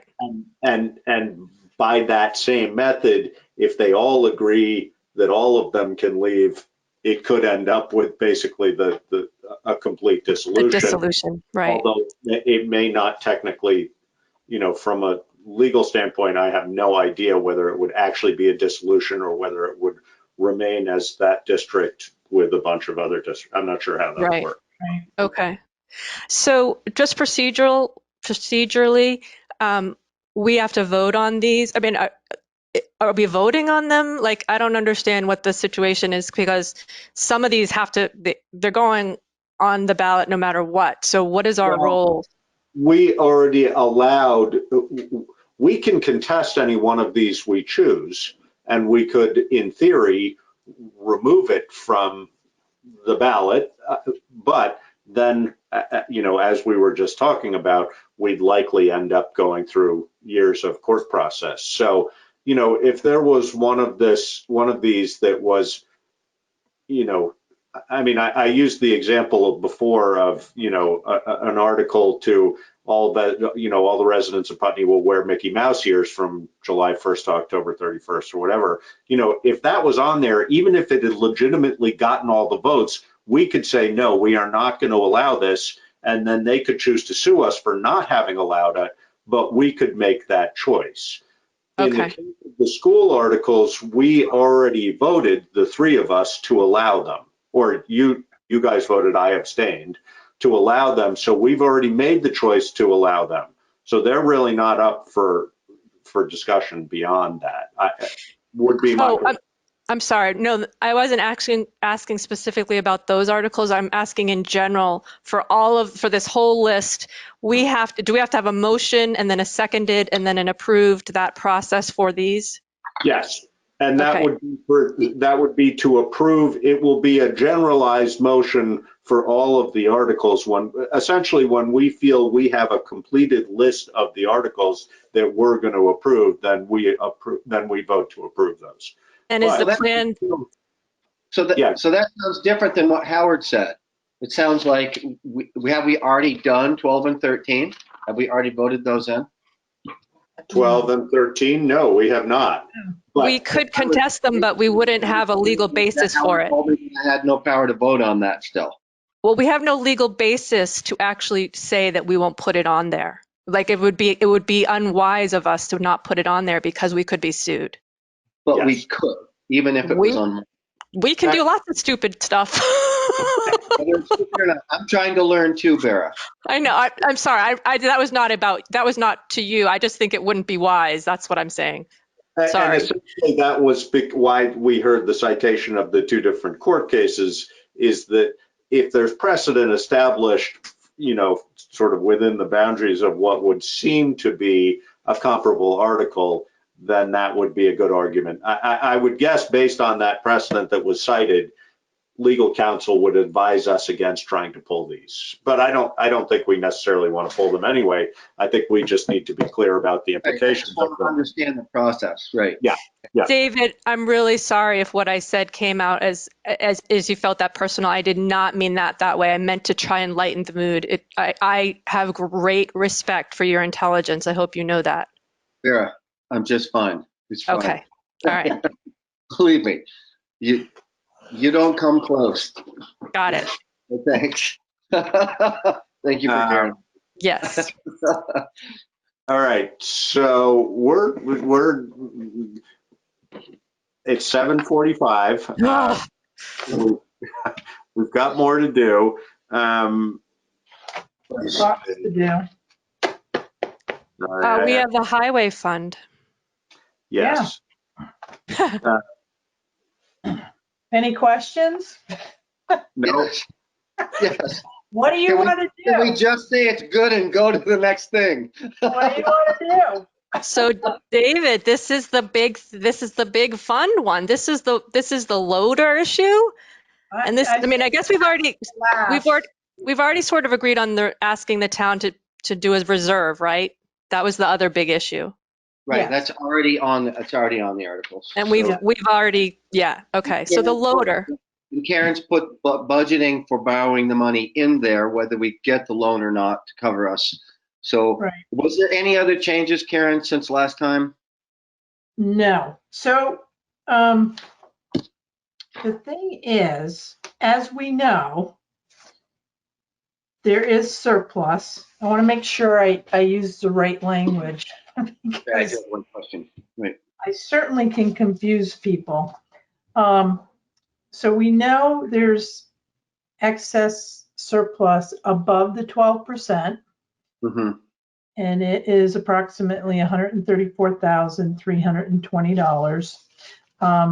And we'd like to take that in an article, that amount of money, or round it off somewhere where it's even, and create a highway equipment reserve fund. Now, the more I think about it too, and I'm just going to run this by the board.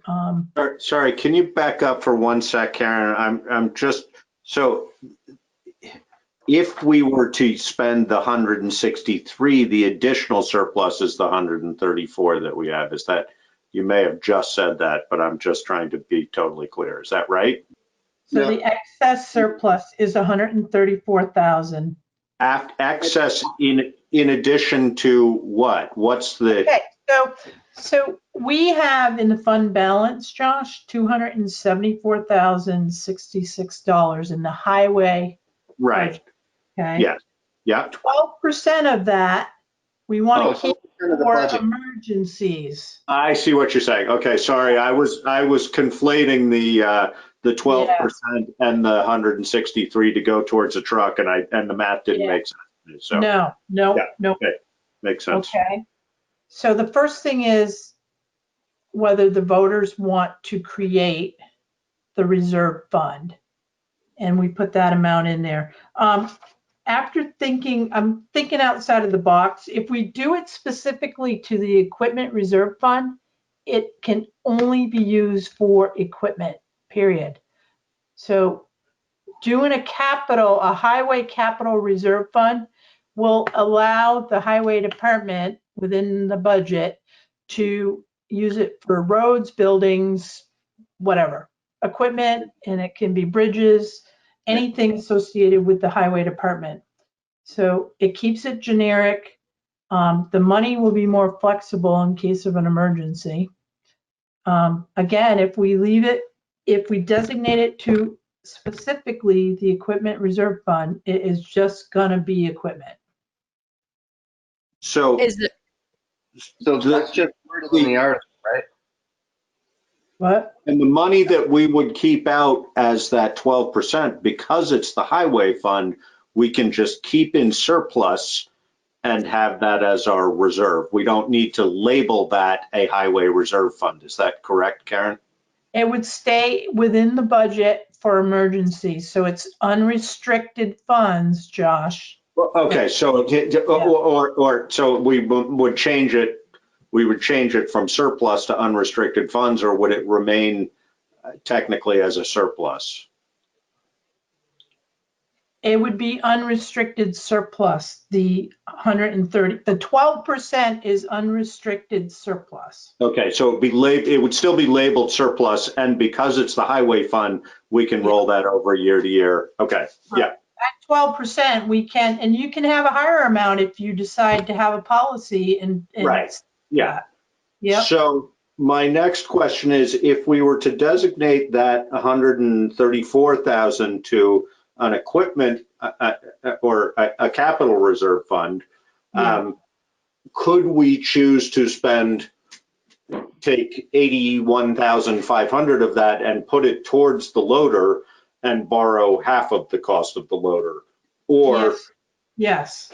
So we could do that. We wouldn't have to then go, once it's in that equipment reserve or capital reserve fund, we wouldn't have to go back to the voters for approval to do that?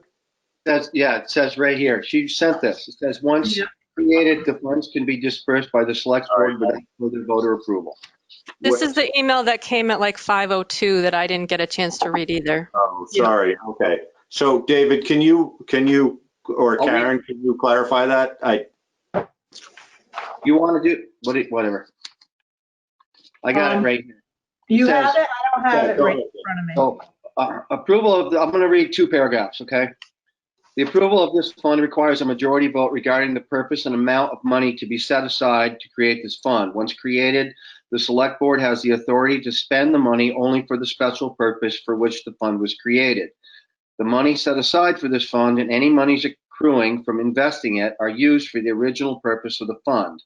If it is determined that the money allocated to the reserve fund would be best serve an alternate purpose, this money can so be designated at an annual or special town meeting where the majority of the voters approve this reallocation.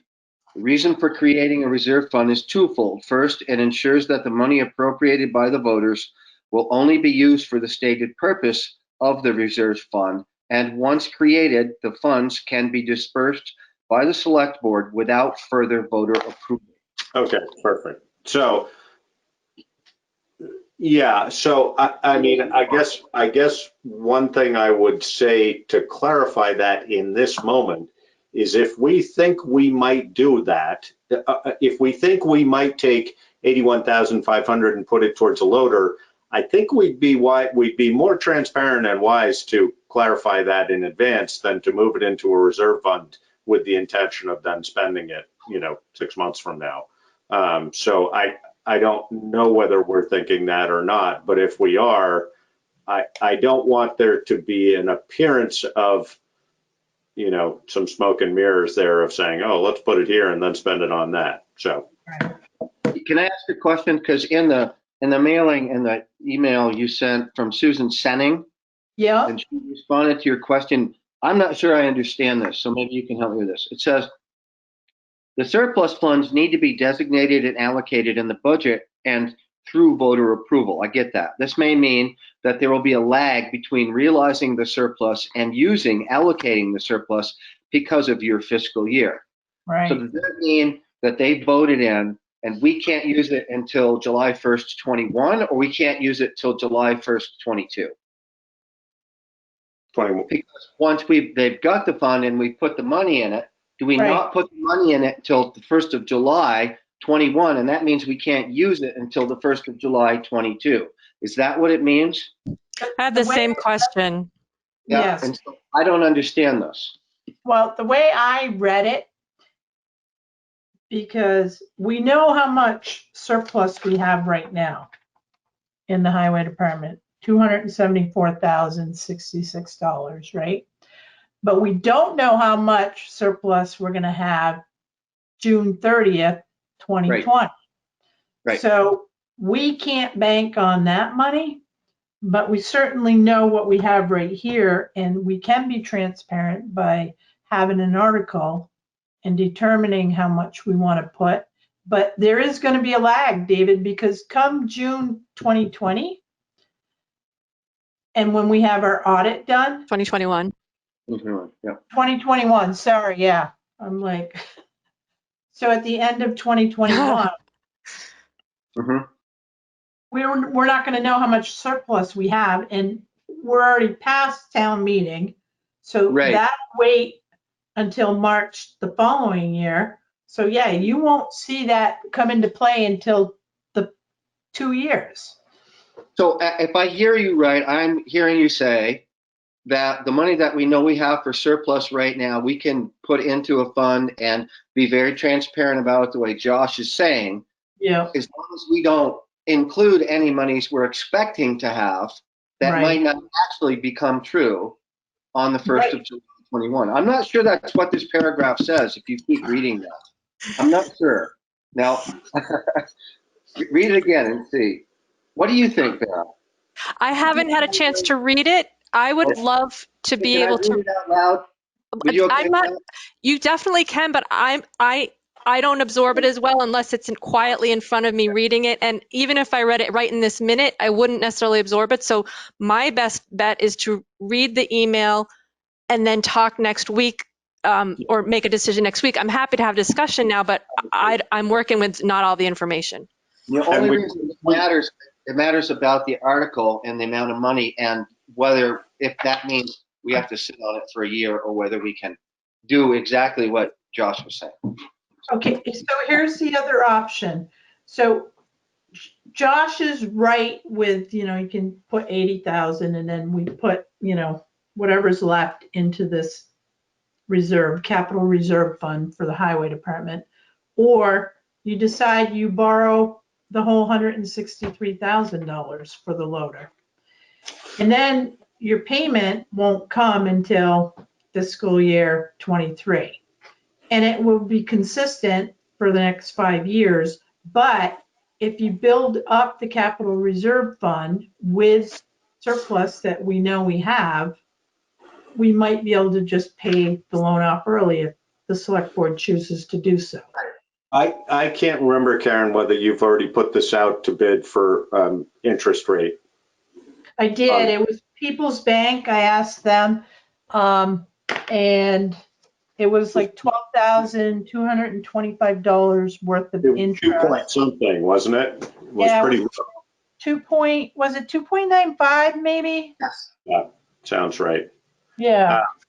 So, yeah, I mean, as long as we have the option to pay early without penalty, then It's a conventional loan and we can pay it off early, unlike the bond bank. I mean, I know this goes against the whole idea of what we're trying to propose and think through, but it is still pretty darn cheap money, so.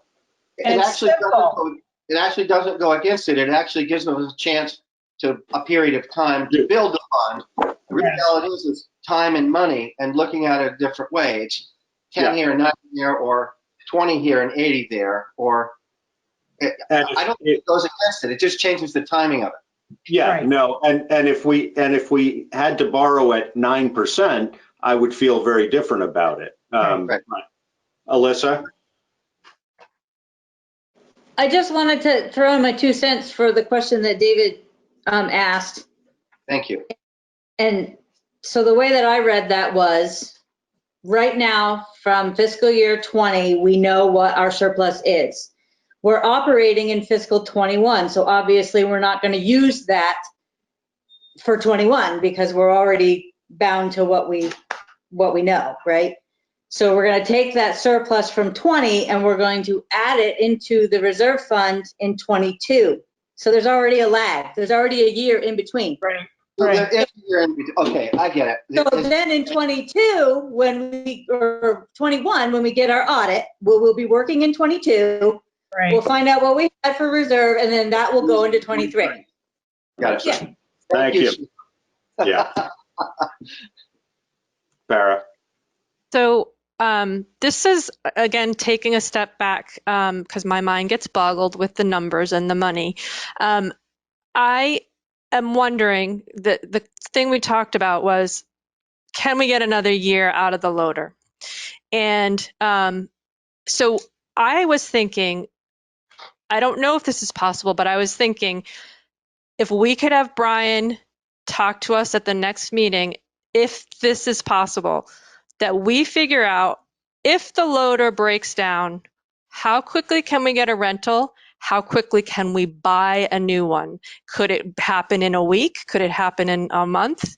And so that we actually have the numbers that and I know that if we do, and this is not something I'm like wanting to do, but I'm just trying to incorporate what David is thinking about and what Karen is thinking about as far as making sure we have what we need, but also possibly getting more out of the equipment. So I don't know if this is possible, but if we were to find out we could get a rental the next day and we could actually buy one a week later, that seems like the only thing we would be losing then is the trade-in value, possibly, because if the loader dies, then we don't have that trade-in value. But as far as being, covering, making sure the town is served the way it needs to be served, possibly getting a full year additional on the loader, those are the thoughts I have. Those are all good questions. Thank you for bringing those up, Eric. We talked about this before. And I think the point that Karen made in the meeting when we met in person was an important point, and that was if we do lose the trade-in value completely because something catastrophic happens. Yes. I don't think, in my conversations with Brian, and I want to hear from Brian again too, I'm not speaking for Brian. My feeling was that he did not believe that anything would, that it was a good loader, and his concern was availability of parts. And because Kawasaki had sold to Hitachi, I think, and that actually happened a bunch of years ago, but that the stream of parts was possibly drying up and maybe hard to get parts. And I'd like to have that addressed too, to see if that's a truth and see how that weighs in on it. And again, all this does is it changes the timing of the building of the fund and when we spend our money, not whether we spend our money. And how important is that? So I've thought about this a lot. The percentage of how important it is to me keeps evolving and changing a little bit. So, Barra, I just want to clarify, in that scenario that you're pointing out, you're saying go ahead and get the approval for the borrowing of $163,000, or you're saying we could then take it out of the reserve fund but we wouldn't have enough in the reserve fund at that point. But in theory, we could take it out of the reserve fund and take the rest out of surplus based on the assumption that we'll have sufficient surplus, or, taking it out of that 12% that we're putting aside. So we could buy it that way, because otherwise, if we ask for the authorization, just because we get authorization to borrow does not mean we're obligated to borrow. Right. However, we should be cognizant of the fact that if a piece of equipment broke down and we were on a 1 week timeline, we might not get the favorable rates that we're looking at right now. We might perfectly well. I mean, Peoples has always been generous to us and, or not generous, but fair with us in their interest rates. So I'm guessing that's not an issue. But the other reality is interest rates might start to shift pretty soon, but probably not that dramatically, that quickly for that to be a real consideration. I just wanted to point it out, though. It seems Mr. like Chairman, Yes, Mr. Fairman. two small points regarding the loader. First one, it was mentioned that parts may be a problem now, apparently having to do with an international supply chain. I would just like to note that, for example, and I have no connection with them, a John Deere loader is a domestic manufacturer and has domestic parts. Now, as to the availability of a loader to pick one up just like that, I drive by Nortrax up in Springfield every now and then, and they always have equipment out in the yard, and I'm assuming it's like a car deal. The stuff that's in the yard is for sale. right. Definitely. Yeah, well, they have a combination of for stuff for sale and for rent, but yeah, no, I think that as long as there weren't some very odd circumstance that was to arise between now and whenever we needed one, loaders are pretty readily available. I agree with you. John Deere is an American manufacturer. I'm not sure any more of their parts are made here than any parts of any of these other companies. I don't know that, but That's actually not, the point wasn't a new one that we buy. The point was the old one that we already have is not a John Deere. And so we're wondering about parts for the old one, not for the new one. So the John Deere parts doesn't really come into this part. It does in terms of if we buy another loader, we might wish to take this into consideration. Yes, Yeah. yes. But I'm not sure. I mean, as is the case with, and I'm strictly anecdotal, I don't know enough about supply chain, et cetera, but I'm guessing that Toyotas, for example, that are made in this country don't have a very different supply chain than Ford made in this country. David, you would probably know more about that. You're absolutely right. Actually, a bunch of the domestic makers have a harder supply chain than Toyota because a bunch of their assembly and manufacturing facilities are here in this country. It's such a global economy now. It's got really very little to do with that. It's got to do with the fact that the company that bought Kawasaki is wanting to replace the loaders that we have, loaders of their own.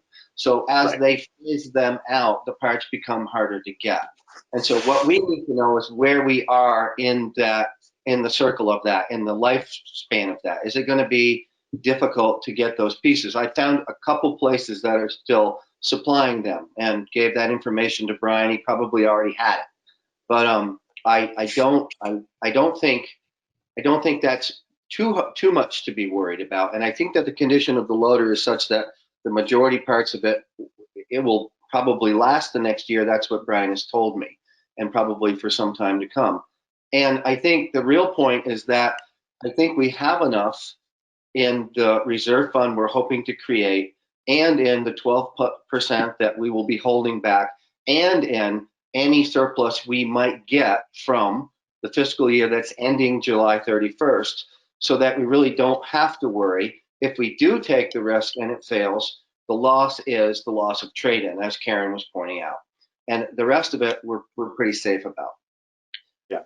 But Mr. Fairman, I would also like to say that I'm sure we all heard the point of what you brought up, which is in the purchase of a new loader, we should be considerate about the sourcing for things. And I think I'm guessing we would be. I mean, there's two components to that from my perspective. One, we should be cognizant of that, but also we should be cognizant of, I don't know, for example, that John Deere parts are any more available or even perhaps less available than Hitachi parts. So, that would be less a question about the name on it and more about the company backing it up.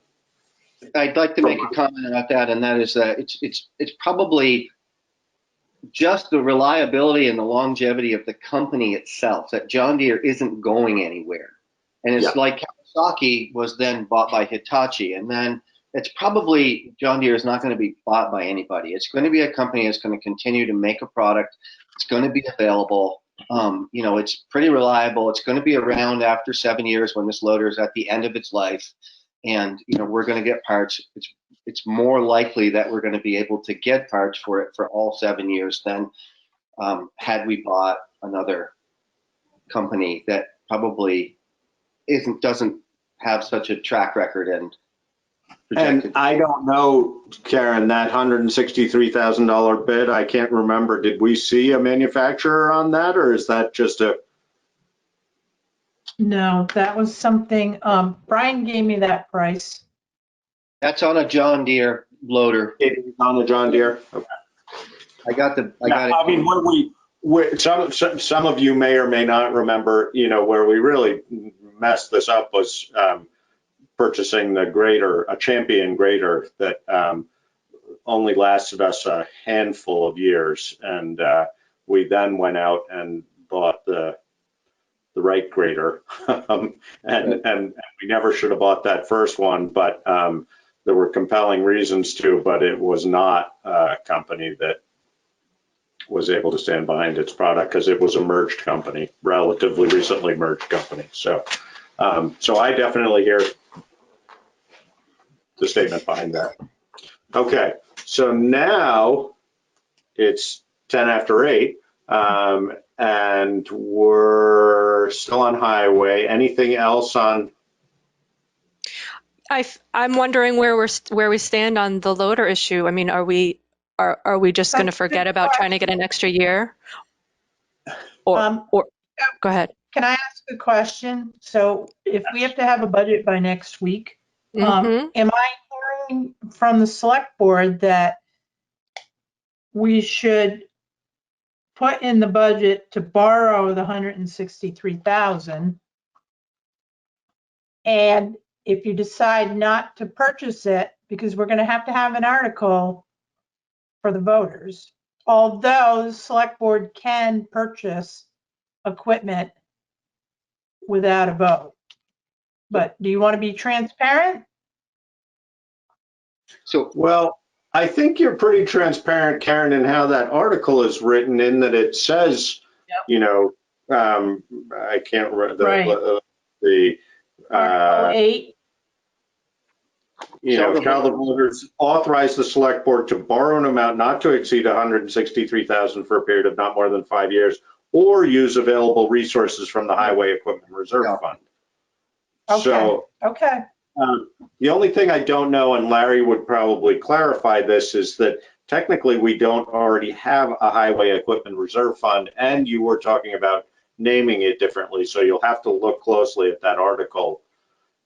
There's two things that I think about that. One, the name we put in there, and also it might have to say, and should the voters to choose to fund an equipment reserve fund, that the money could come out of there. Like you'd have to say, Right. if article blank passes, then Exactly. does this, yeah. So, and that way we Right. could be, transparent about it without having to make that decision in advance.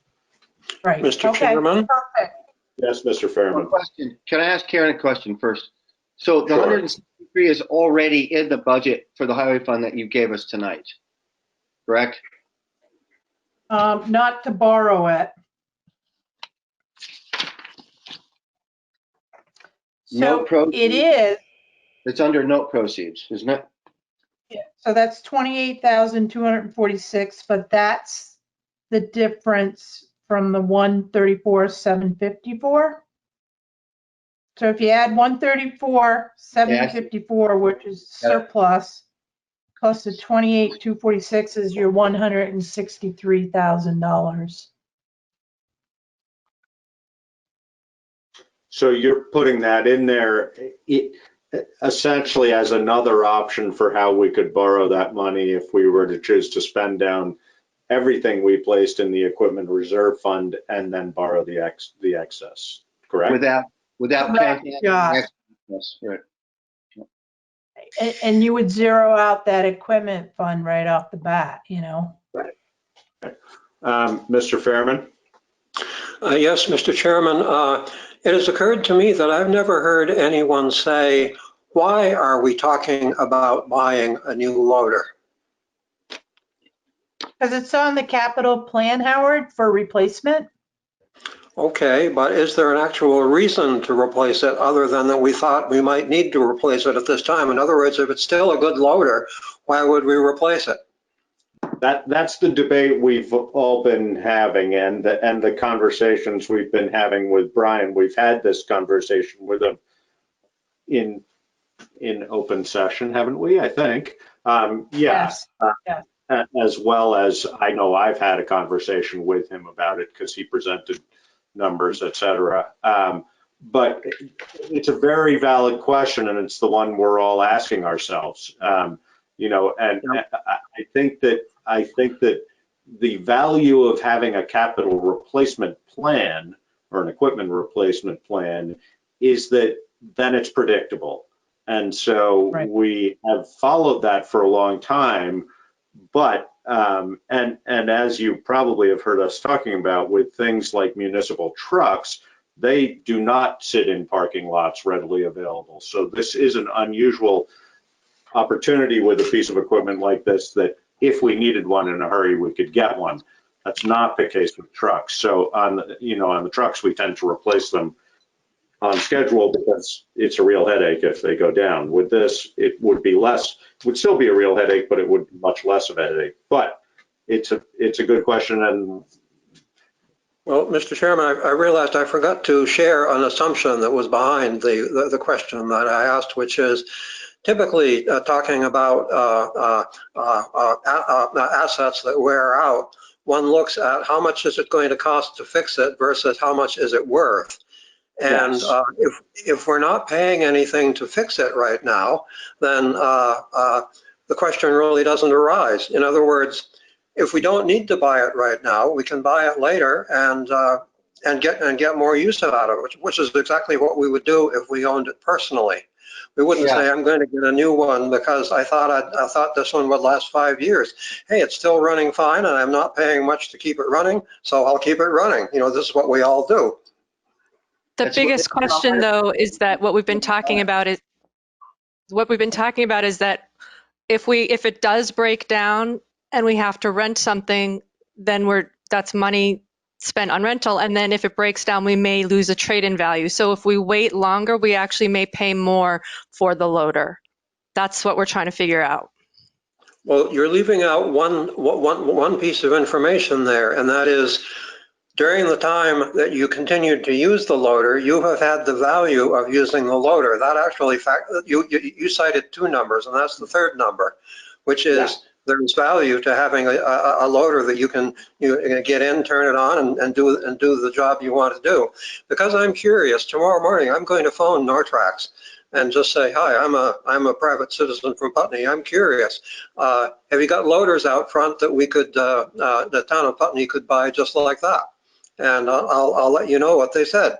I'm guessing it's like a car dealership, sure, you know? I've had this discussion with Brian, and he assures me that we can. We can. Yeah.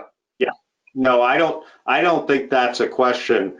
You know, I mean, you're right in a sense, Mr. Fairman, that that's what we all do when we own a car and it's running perfectly well. But of course, then there's many people in the world who, you know, either go on lease programs and or buy a brand new vehicle every X number of years just because for exactly this reason. They say, I don't care how many miles on it and I don't care how it's running. I just want a new vehicle every 5 years because then I know it's a new vehicle and I don't have to worry about any of that stuff. So, you know, and things are covered under warranty. Exactly. And for a highway department head, if you can afford it, that's a tempting luxury to abide by. So I think there's two sides to that argument is all I'm saying. And I know you know that, but. I agree with you, Mr. Chairman, regarding our personal finances. I know plenty of people who do this. I don't happen to be one of them because I was raised with thrift as my religion. But the difference here is that you are talking about spending taxpayers' money. It isn't your money.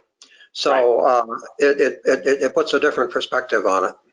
Yes. And I want to say, Howard, that I thank you for bringing all that up, and I've thought all the thoughts that you've thought all along and tried to raise all of these points. We've all talked about it many times, and there's a lot of pieces to them. And in the beginning, I was very strongly opposed to getting a new loader because I thought it would buy us the time to help set up the capital reserve fund. And as I look at it, I am leaning closer towards replacing it than I was before because of all the points that have been brought up about reliability and having to keep the roads open for everybody. But I am very frugal too, and I think if we can get another year out of it without causing inconvenience, then that probably is the way that I would still want to go. The problem is we can't predict that well. You know, the machine could break down tomorrow. It's not 7 years old. So again, we do that appropriately. But if we do have, you know, if we do have that funding available to us, whether it's authorization to borrow or having it in a fund, we can make that decision more readily. I mean, if we have any reason to suspect that things are shifting, then we just decide that it's the time to trade the loader and move on. So how does that affect the budget for the highway department? If what you're hearing from us now is to fund you asked the question, Karen. I'm getting so tired. You said, am I? Sorry. So if we borrow it or not, or we do it out of the surplus? If we approve to borrow the money, if the money is approved by the voters, yeah, that is not in the budget. 163,000. So instead of $20,000, that adds $140,000 if we actually get the loan. Well, the first payment you won't see until 23. So it doesn't affect the budget for 22 at all. Right, if we borrow the 163,000. So you were asking that question because? Well, I'm asking which way the select board wants to go because we have to have a budget by next week. And, you know, if you're sitting on the fence thinking we should wait a year, then, you know, that changes the numbers in the budget. And it changes it how? Tell me how, just be clear. So say we choose to not do it. Say we're sitting on the fence, we go for voter approval, we get the approval, but we decide to not get the loan. What should the budget look like then? God, I'm getting so tired. I'm sorry. I know, and I gotta plug the numbers in and I can't do it from here. So, okay, great. Very good. All right. I can answer that question tomorrow for you. Thank you. Hera. Because I don't want to see it go up. I want to keep it where it is. Because we pretty much level funded this. Right. That's why I'm asking. Yeah. Yep. So I'll have to plug the numbers in, but not tonight. So wondering if so next week we're going to vote on the general fund and the highway fund.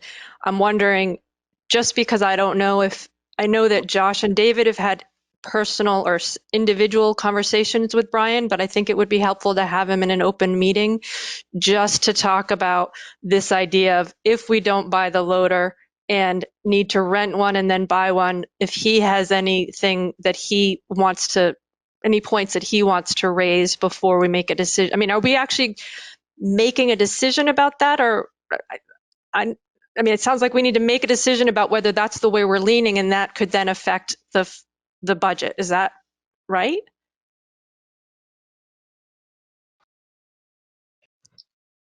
What I would do is put the 163,000 into the budget as being borrowed.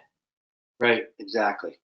Which is and what then the article is stated in a way that it gives the select board the authority, to either buy it or not buy it. Just So the And- decision doesn't need to be made right now. We can just go ahead and make the decision about the loader after the budget is approved? As long as we include that potential borrowing in there, if we think Right. we might take advantage of that. You know, the other thing that plays into this that David brought up, but we haven't directly addressed, I don't think, is the reality of how much money we are likely to have at the end of fiscal 21, which would increase our ability to pay in cash if we chose at that time, assuming Right. that there's a surplus. But, you know, at this point, it looks like there's likely to be, but we're only halfway through the year, so we can't. Well, So it sounds Because to me it like might, we're in a place where we actually know what we want to do. We want to keep our options open, and the only question is how it affects the highway fund budget if you put that 168 in it, Karen. That's what it looks like where we are. Is that right? As long as it's, yeah, that is right, as long as it's in there. If we choose to leave it out, then we don't have that option. Exactly. Right. And it's not in Right. there now.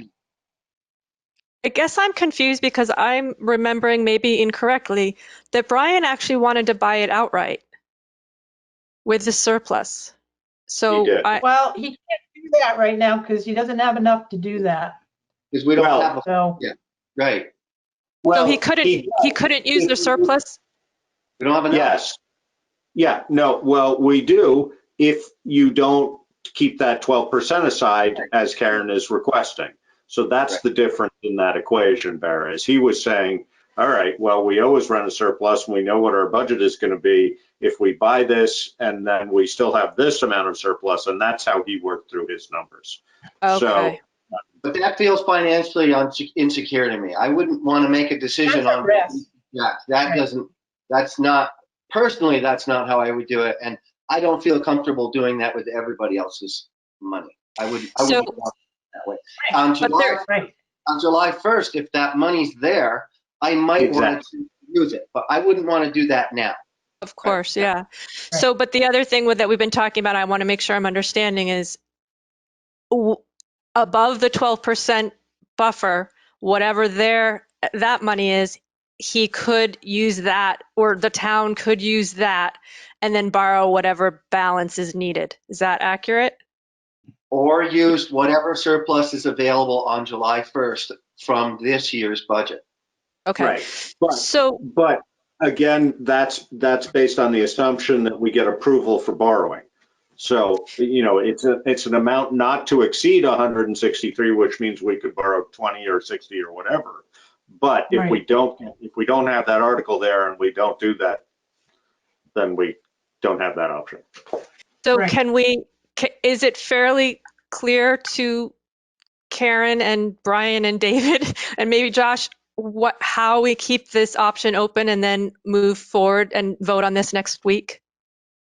Yes, Yeah. great. So that I feel comfortable doing that. Okay. Karen, do you have And anything? Do I have anything? Yeah, to say about that? I want to hear.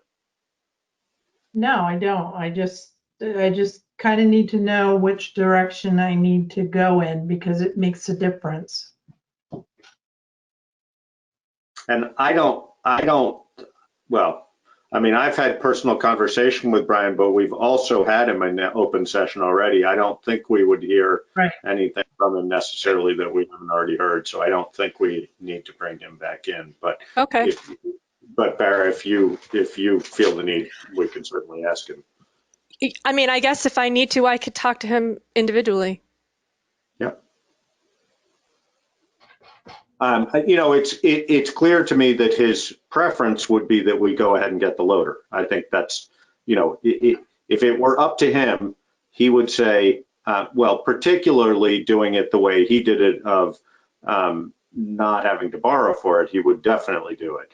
If we put it in the context of the need to keep that 12% reserve and that we'd have to borrow, I actually don't know how he would feel about that. So, David, I don't know whether you've had that conversation with him, but I did have that conversation with him, and he really felt strongly about not needing to keep 12%, and wanting to do it with cash. But I hear Karen's desire to keep 12%, and I feel pretty strongly on Karen's side with that, that we don't know what's going to happen, and having that 12% is a very important thing.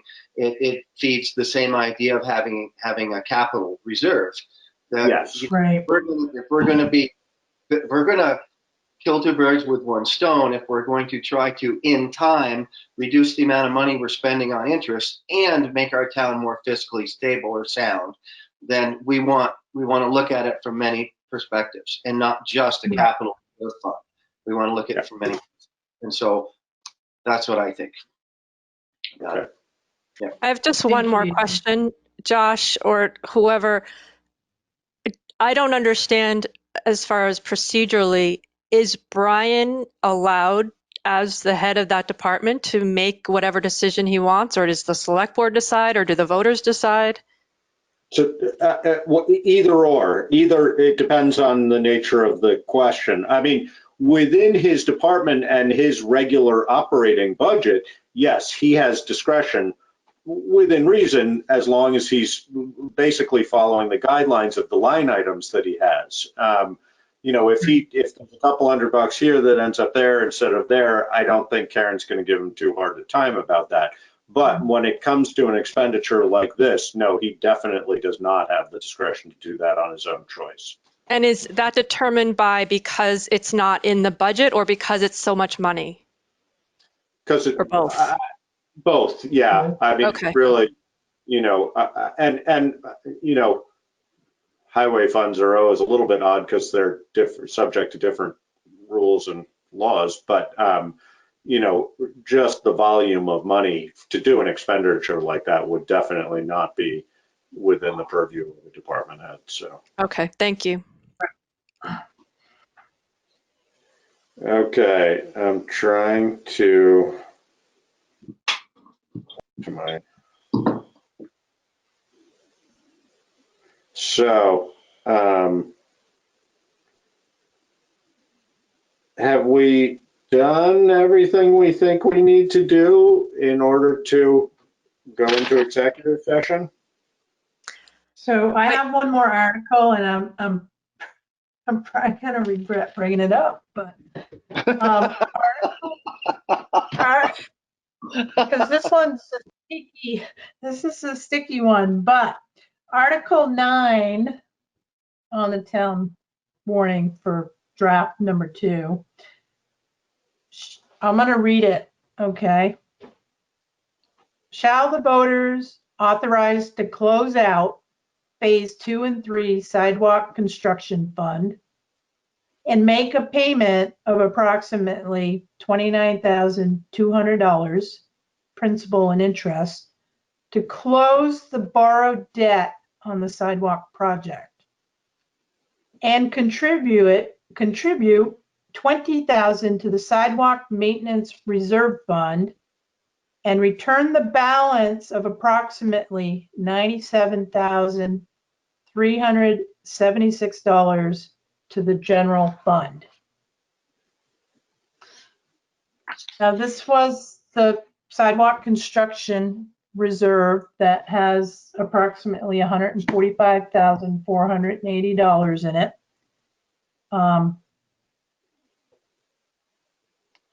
So we want to, basically, we're going to repurpose the money. The voters can choose to do this. So can I ask a couple of questions quick? That you put the $10,000 back in for the maintenance fund for the budget for next year. I did, yes. So, and then I you're did. talking about putting 20 more in, so that means it would land at 70. Correct. Okay.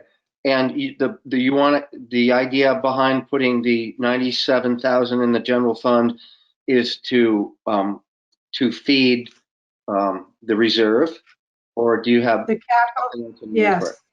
Yes. Okay. Yes. All right. I want to make sure. Capital reserve fund, Okay. yes. Does that need to be clarified in the article?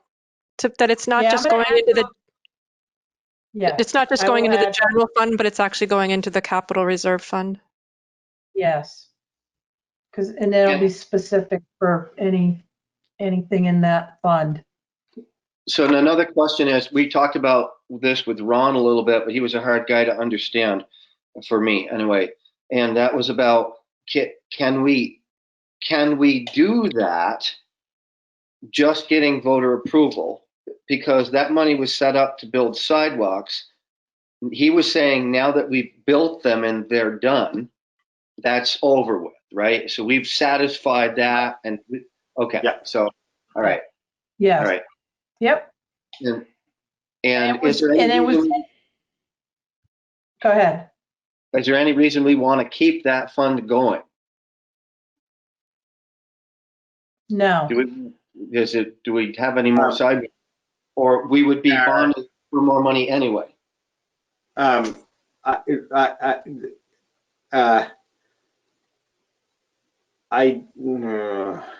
see how to word this. Is there a question, Karen, about a potentially still outstanding cost that could be incurred related to the sidewalk? Yes. Yes.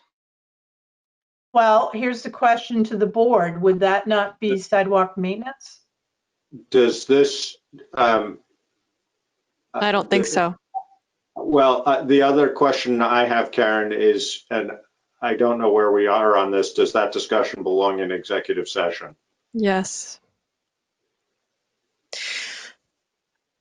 Karen is, I guess he wants you. Yeah, all right. Yep, I'm with you now. So I have a quick question. I'm sorry if I'm just being slow here, but I thought the idea was to move those phase 2 and phase 3 from a reserve fund in the general fund to a reserve fund in the highway fund. Is that a totally different thing? Mm-hmm. What was that? Yeah. What was that was going to be moved from the general fund to a reserve fund in the highway fund? No, the maintenance is in the highway fund. The maintenance account is in the highway fund. Oh, so that it's just separate. One was a building fund, one was a maintenance fund. Right. And we are moving the maintenance fund from the general fund to the highway fund. No, it's already in the highway fund. We can't move funds from They're one in of two those different places already. But I swear last time when we met as a group, we were talking about moving some money from the general fund to the highway fund. And I was like, that doesn't make sense because you can't move money that has restrictions to something that doesn't have restrictions. I swear to God, look at the BCT video. It's fine if we're not doing it anymore. I'm not. Oh, you know something there? Yes, she's right. We were talking about sidewalk maintenance, putting that into the highway fund because sidewalk was highway infrastructure. So you are right, Farah. We did have that conversation. And it's not in the highway fund now. Right now, it's in the general fund. Correct. But it would still be restricted. So you can move a restricted fund one fund to the other, but you can't move unrestricted funds. I just was not remembering that. I thought we were talking about the phase 2 and phase 3. I understand now that we were actually talking about a different fund. And is that still something we're asking the voters or we're going to do, Karen? Are we moving it from the general fund to the highway fund, the maintenance fund? We are not. Thank you. But I don't think we would have to ask the voters about that anyway, Vera, because that's just an accounting issue. It's not a change of use of money. I don't think. I may be misspeaking, but. And they spoke about their fund guidance a little bit too, that it's okay to move things into the highway fund, not out of the highway fund. Okay. I'll read that email before next week for sure. Okay, Mr. Fairman. Mr. Chairman, I'd like to clarify something I believe I heard earlier. Did I hear the town manager say that you might go into executive session about something to do with a sidewalk? I brought that up as a possibility. Okay, I'm looking at 1 V.S.A. section 313 executive sessions. A public body may not hold an executive session except to consider one or more of the following, and the reasons are enumerated. For which of the enumerated reasons would the Town of Putney Select Board go into executive session about a sidewalk? A legal matter.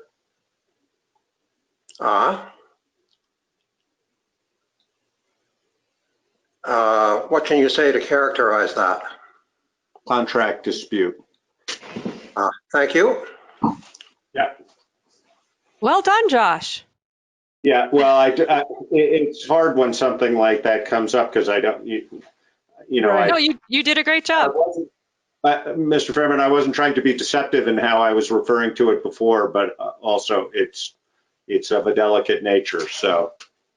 Oh, I did not take it that way. It's just, it's the first time I've heard of an executive session about a sidewalk, but it's not about a sidewalk. It's about a contract dispute. Right. Yes, you're right. All right. Okay, so now are we ready to move on? Yes.